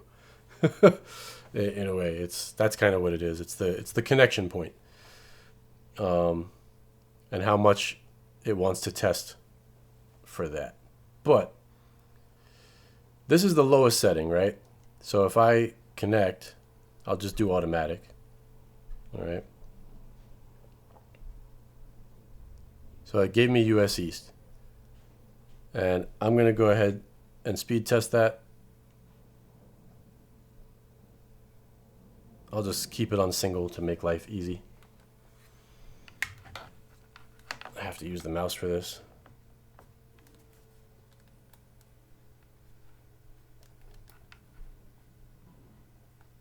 Go.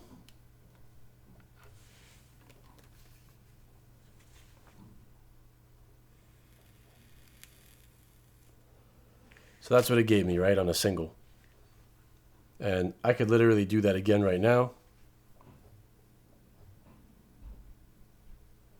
So clearly this is varying slightly. But if I change this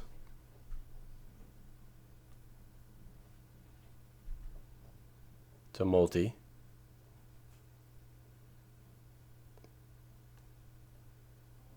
which means you're connecting to more than one thing at the same time,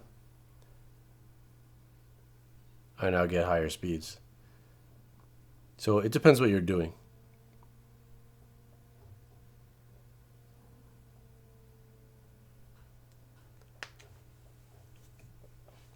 Yes, it always depends on your system's processor. That's why I said putting it on a router is not a good idea unless you have some sort of crazy router. Most regular routers are not going to do very well at it compared to computers.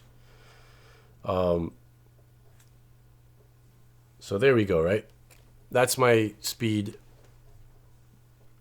doing multi-thread, right? Just basically getting more than one thing.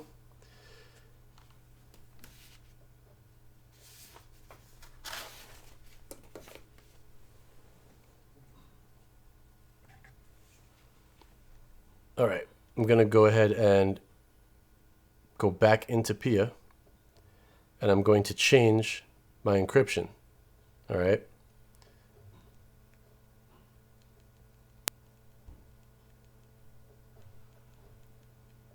And let's go ahead and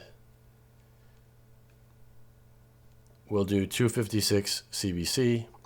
I'll make it a SHA-256 handshake. And we'll do RSA 496. And let's see what happens. So I'm going to disconnect.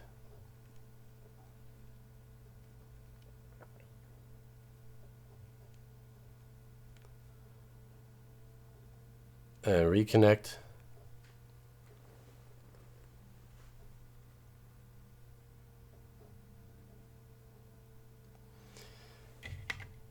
There we go.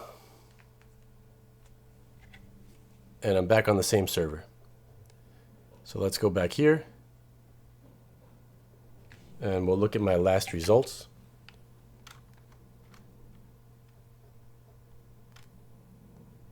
I got those on green multi, so 133 and 156, right?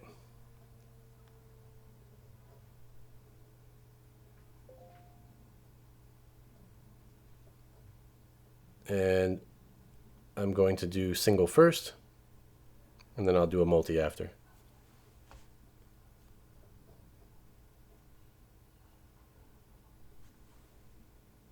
I literally just got better single performance with higher encryption levels.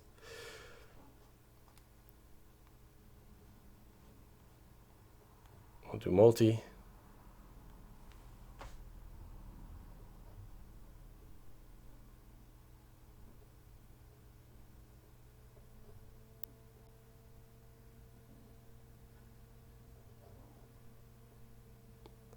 All right. So let's go back to results. This was with lower encryption on the same server with a higher encryption level. That's not normal. It should be slower, but it's not. Although I did lose some upload speed. But if you're streaming, you don't care about that. You want the higher download speed. And then this is your... So this one was a little bit slower, but a little bit higher on upload. But the change is not much. So I'll do one more. Well, just for the heck of it, we'll go to the absolute highest and see what happens there.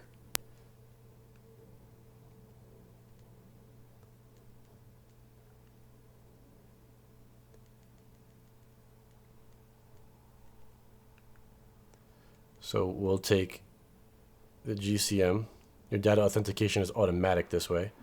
And we'll go up to a handshake of ECC 521. And we will disconnect.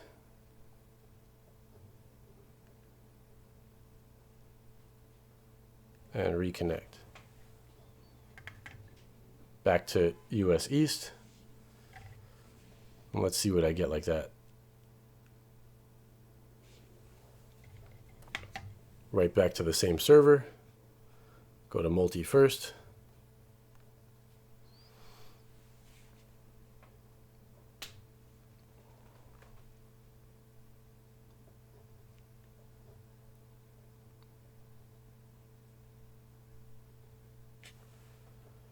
Close that out.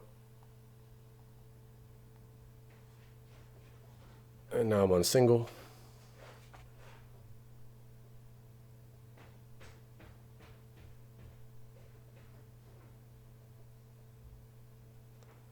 All right, let's see results.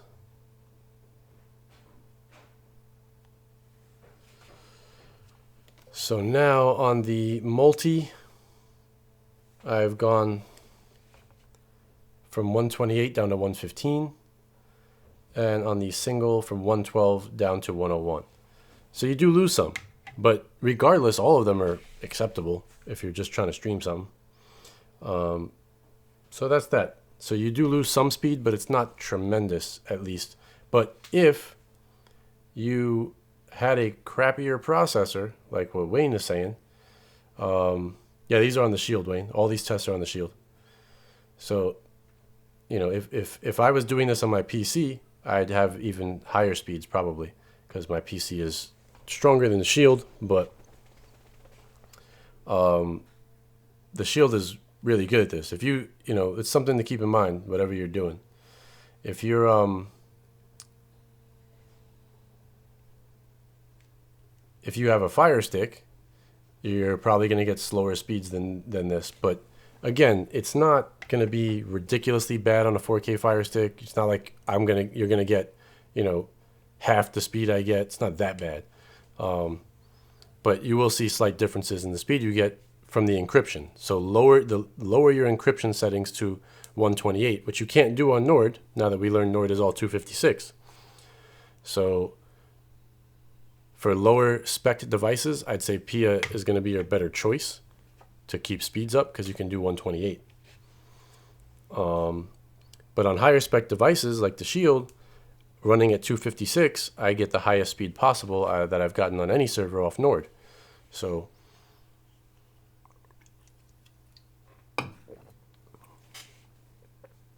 it's really,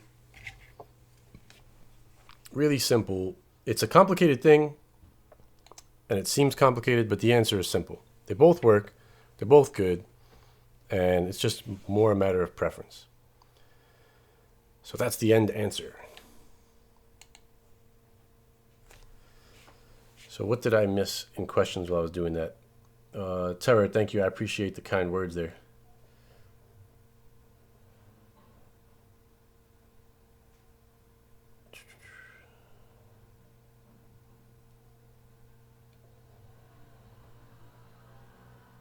Okay, I was already there. I have 2 Shields, 2 laptops, and 3 cell phones. Can I still use Google Wi-Fi in a 2-bedroom apartment? Sure, you can use that. You're connecting all these things by Wi-Fi, the Shields too? Because if you are, I'd say you're probably going to have a better result actually with Google Wi-Fi than you will with the AC5300 Asus. The AC5300 has a higher theoretical speed, but your phones and your Shields don't have the capability to make use of those speeds with the client, with the Wi-Fi clients inside of them, the client cards, and the Google Wi-Fi is going to put out plenty of fast enough speed. And if you actually have a Wi-Fi point near your Shield in the bedroom, you're going to get better signal than you would from your Asus all the way on the other side of the house than to your bedroom or your apartment, whatever the case is, you know? So I'd say you'd probably fare better with Google Wi-Fi than you would with the Asus. Will Cat7 cables make any difference in speeds? What speeds are you talking about is the question, because you're not going to get, it's not going to make a difference in speed if you have, well, you have 1 gig internet. So if you actually got 1 gig flowing through it and you're running it through a Cat5 cable, your Cat7 is better for sure. I don't think you'll see any kind of tremendous difference because you're close to maxing out your Cat5. I mean, you've maxed out your Cat5 cable, but your Cat7 can do 10 gigs. But where you will see some difference more noticeably would be in transfer of data within your network. Is very possible, depending on the interface cards that are in your devices. Gigabit ports will tend to be, if you're doing multiple transfers of stuff on your network at the same time, you should definitely see a difference. And as speeds continue to increase from providers, of course, that would end up becoming a difference.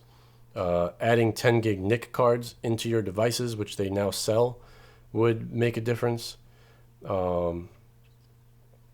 So there's a lot of options for where Cat7 will help you.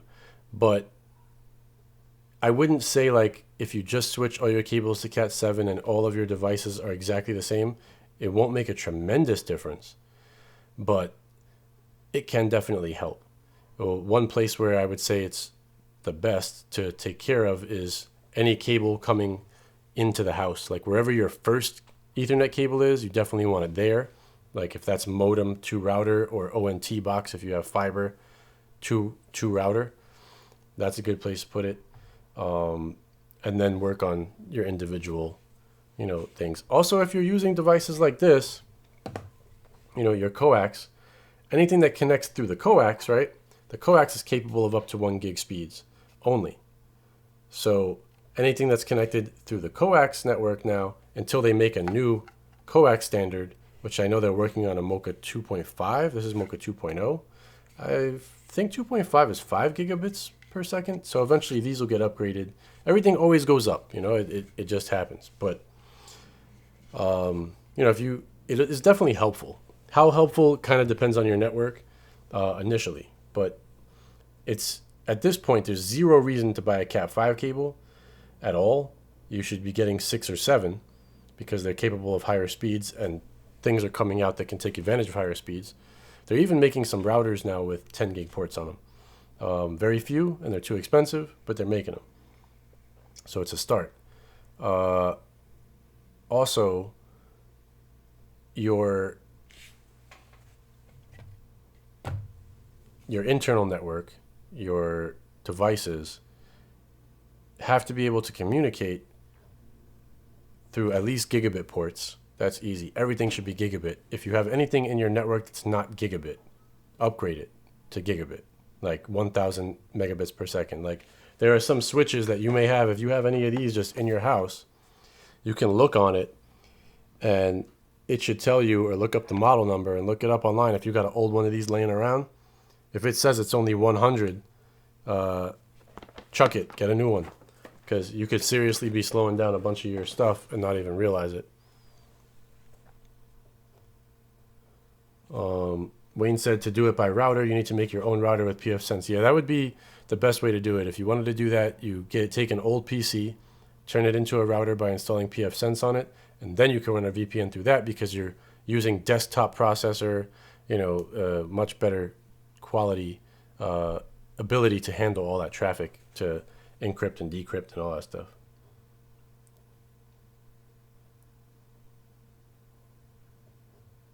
Oh, it just jumped me down far, sorry. All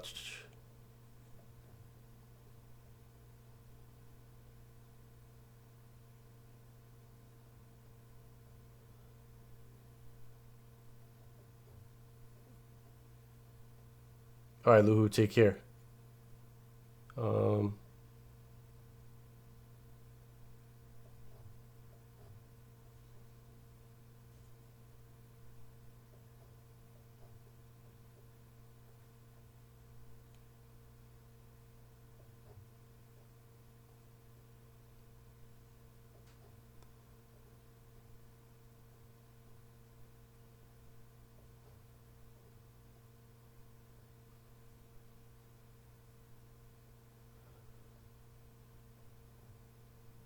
James Julian makes an interesting point too. He says CyberSec feature will no longer block ads on the NordVPN app downloaded from the Google Play Store. The ad blocker is still available on the APK version of the app offered on Nord's download site. And that's because of Google policy, which I guess makes sense because Google's in the ad business.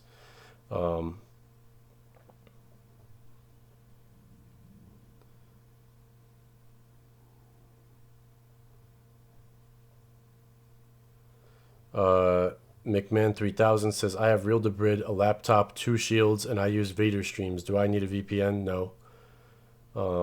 Just don't do any torrenting. You wouldn't need one. However, if you're getting blocked by ISPs or you got Cloudflare blocked or something like that, a VPN will open that up for you. A VPN is, I think, a good thing for anyone to have, honestly, just for other reasons like I mentioned, going outside and using it.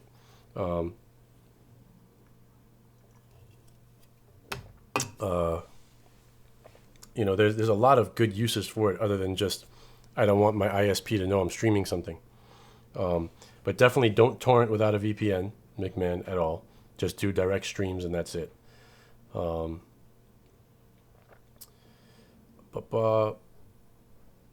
a Cat 7 is better shielded. Yeah, it is, Donnie. The shielding on Cat 7 is better, and it operates up to 600 megahertz. So it's capable of handling 10 gigabits of traffic. I gotta, hang on. I'm going to do this again without making innuendos. All right, so let's just say you have a Cat 5 cable and it can handle 1 gig of traffic, right? That's like maximum. This is the inside of your Cat 5 cable right here, okay? That's like think of it like a straw. Imagine this was empty, all right? And you have 1 gigabit internet speed and it's flying through this cable coming into your home, right? The pipeline going into your house, the first cable out of your modem or router or whatever. Here's your Cat 5 cable. You have 1 gig speed, it's full. You have 500 meg speed, it's half full. So that's cool. You got this little space, right? But anything that's full like this has no room. And the more traffic you start cramming through it from multiple devices and stuff, there's no give. You get a Cat 7 cable, you just took this and turned it into this, but 1 gig is still this size, so it's only taking up that much space. Actually, this is not even a good enough representation because I need this times 10 to fit on here, and that would be the difference between the cables. So Wayne says, unless you are planning 10 gigabytes, Cat 6 is fine. Well, precisely, but 10 gigabytes is coming to market. People are bringing it out, so why buy Cat 6 is my point. Cat 6 and Cat 7 now are basically the same price. So there's no reason to buy Cat 6. Buy Cat 7, even if you're not going to use 10 gigabytes ever. Just buy it. It's still a better bandwidth cable. No reason not to. I have Cat 7s in my whole house. Not a single wire in my house is not a Cat 7 wire. I think I have one. No, I don't have them anymore. Over here. I think they're downstairs in the basement now, but even this wire right here is Cat 7 right here. And it's right there. See? Cat 7 right by this finger. This wire is literally running to a printer. I don't care. It's like, I like making sure everything is as efficient as possible. So that's just an efficient cable, you know. It's more efficient. It's like you have better shielding, less chance of any kind of interference, and I'm not telling people run out and buy Cat7 cables if you have 300 megabit per second speed. It really wouldn't help you, much at all. But if you're maxing out Cat5 cables, Cat5 is so old. If you're literally coming close to maxing those out, Cat7 will make a difference.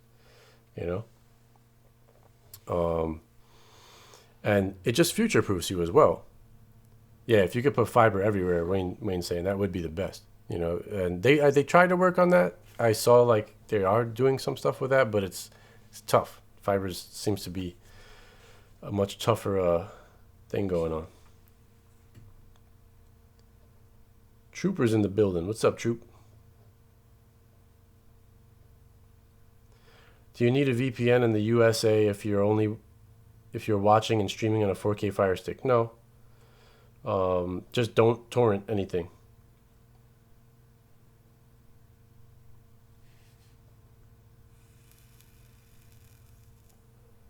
Any update on Cinema 2 with Premium Eyes? No, I think it's still in beta. I might check the beta out, install it, do another show on it, but I'm hoping when it releases, I want to get whatever it is that they're, asking you to pay for, to make all the ads go away and see what extra features it gives and compare that directly with Zion. And then we can do a heads off, like a face off, just like we did with this. So we'll do a showdown between, both of those APKs when that happens.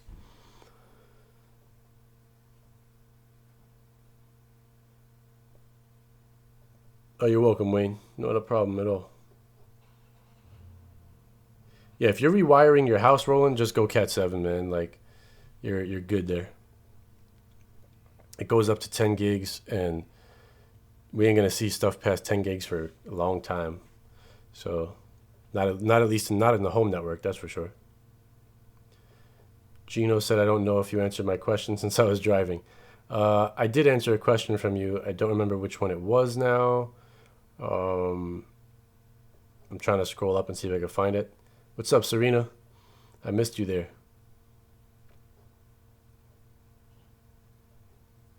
But I definitely did answer your question. You're asking about 2 shields, 2 laptops, and would you get the AC 5300 or Google Wi-Fi? I said get Google Wi-Fi. You're not going to need an AC 5300 router for that, and you can't even take advantage of that speed on the clients that you have. Can an ISP ban a Fire Stick? No. Like, they can't ban the device. I mean, maybe, but I wouldn't, they can't do that. Like, that would be insane. They could probably say, like, this MAC address is not allowed on this network somehow. Like, but,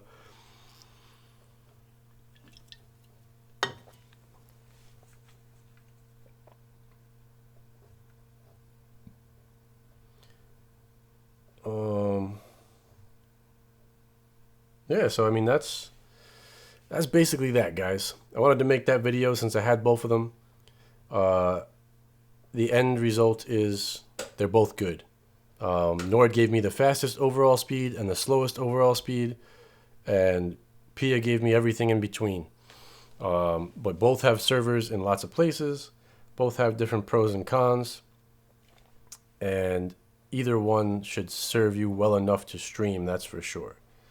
And keep in mind, like I said, my use case is not going to be everyone's use case because I have different speed and where I'm connecting to and all that. She says, so which one wins? Well, I said for me, in my use case, I prefer private internet access for the functionality and what I can change. But I think if I'm going to be doing something that requires downloading, I'm loading up Nord because it had the faster download speed. So who wins? They both do for different reasons. They both win.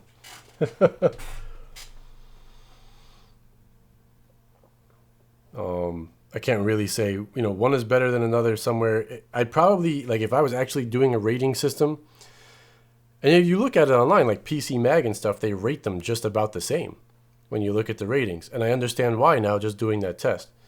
I might be able to pick a winner after I do more tests on my PC and more tests maybe on my Android phone. I'll run tests on the phone using Wi-Fi, on the PC wired, and see, maybe I can pick a clearer winner like that. But that's it for today, guys. I'm going to cut it right now. We're over 2 hours, so YouTube will probably take, like, I don't know, another day to make this full video possible. We'll be missing the first 13 minutes until the processing is done. My video from yesterday that I made to under 2 hours is still processing even though it's under 2 hours. But if you go watch it, you could watch the whole thing because it's under 2 hours. So that works. Am I streaming at 1080 and what megabits per second? I'm streaming at 1080 60 frames per second right now, using about 10 megabits per second to do it. So it's I could do a lot more than that. I want to actually start doing some 4K streaming. I want to try it out since I have the speed for it. But you know, it's going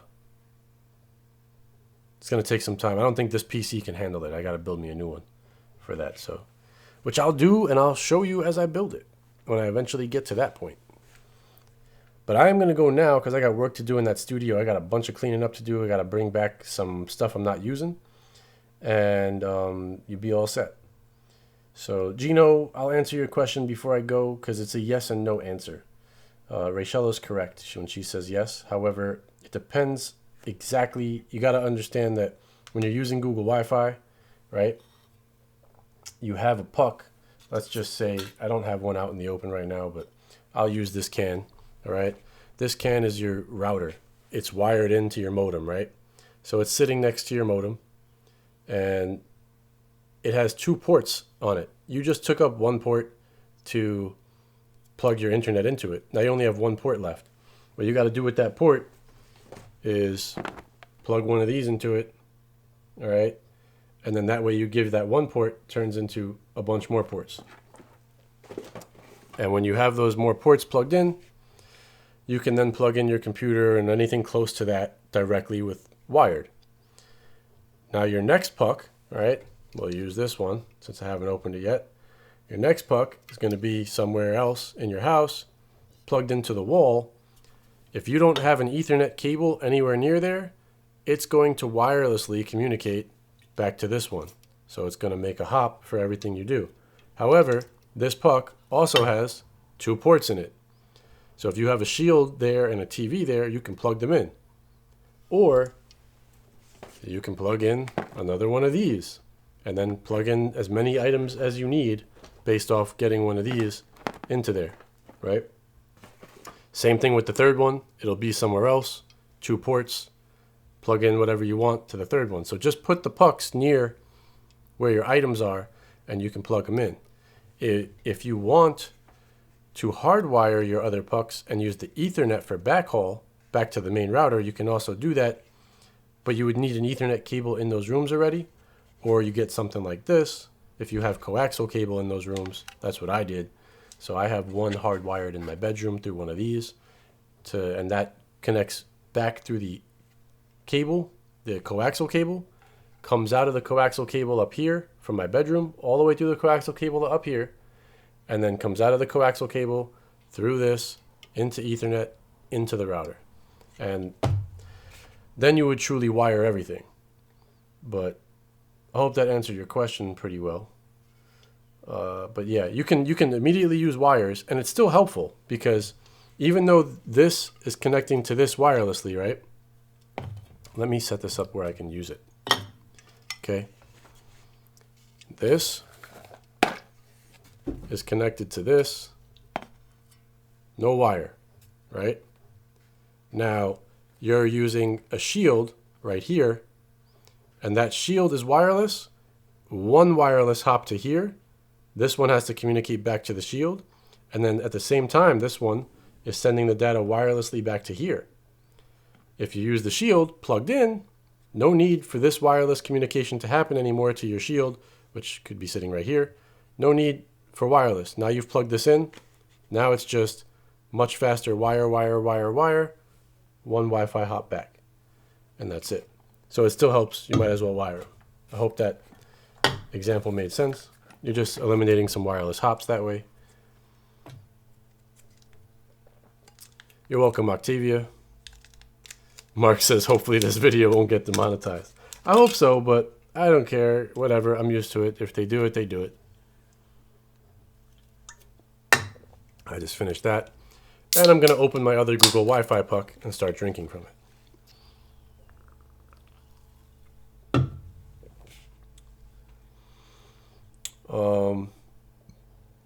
So yeah, I didn't clutter the space below this video on purpose because people can come back and look at it and pick a VPN. My affiliate links are below, so you can pick one if you want one. If you don't want one, don't get one. But those are the two I recommend just based off of my experiences and based off of lots of research when it comes to privacy, when it comes to, you know, speed in general, reliability. They seem to be good. And I've personally used PIA for 6 years, and I will now use Nord for the next 3 and PIA for the next 3. I will use both of them and then decide by the time 3 years is up, because I just got 3-year deals on both of them, which one I'll probably stick with after that. So yes, you're still better off with the pucks than the Asus AC5300, in my opinion, for what you're trying to do.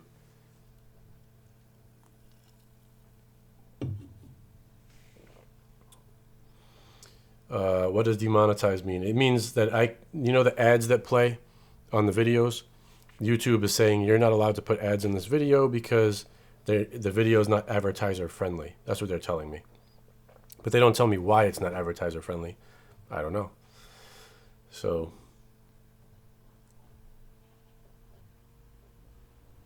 Troop says he loves his Cat 7, won't trade it for the world.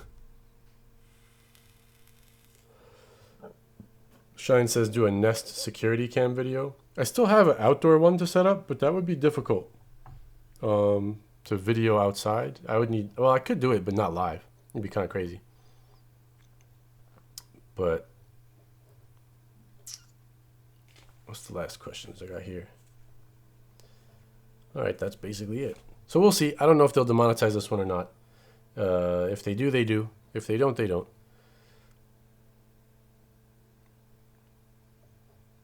But yeah, guys, that's it for now. I'm gonna get to work on this studio. I hope you guys enjoyed the show. You guys can go back and reference these VPN testing. I will make another video testing both VPNs on my PC, and I'll upload that because it's going to be too difficult to do that while I'm live, considering that I'll be switching my IP constantly while I'm streaming to YouTube. It'll probably create a lot of problems. So I'll do that pretty soon too. And I'll also compare that app when it comes out, the Cinema app. Oh, and coming soon, I'll give y'all one teaser for those of y'all still in here.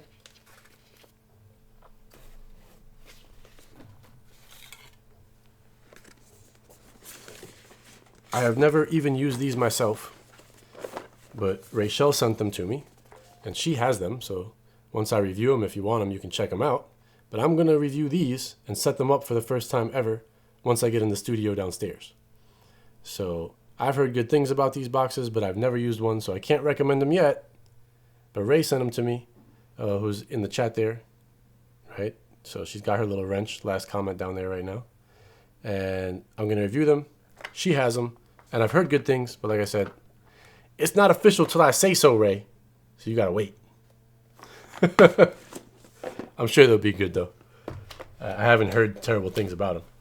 But I will set these up for the first time as a newbie, see how hard it is, and you guys can watch me set it up, see if I have any troubles.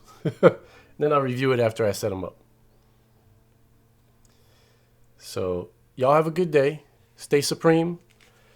I'll be back. I don't know if I'll be back today, but I'll be back. Depends how long it takes me to work on the studio. Maybe I'll do a hangout tonight if some people are interested again, and we can talk about whatever we want to talk about in the hangout. If not, I'll be back tomorrow with something else for y'all. I might not be live, or maybe I will if I find something to talk about. But if not, I'll probably do the VPN video or something like that. The one from the PC, and then upload it. All right, guys, take care. Stay supreme. Be safe. Happy hump day, everybody. Talk to y'all later. I'm out.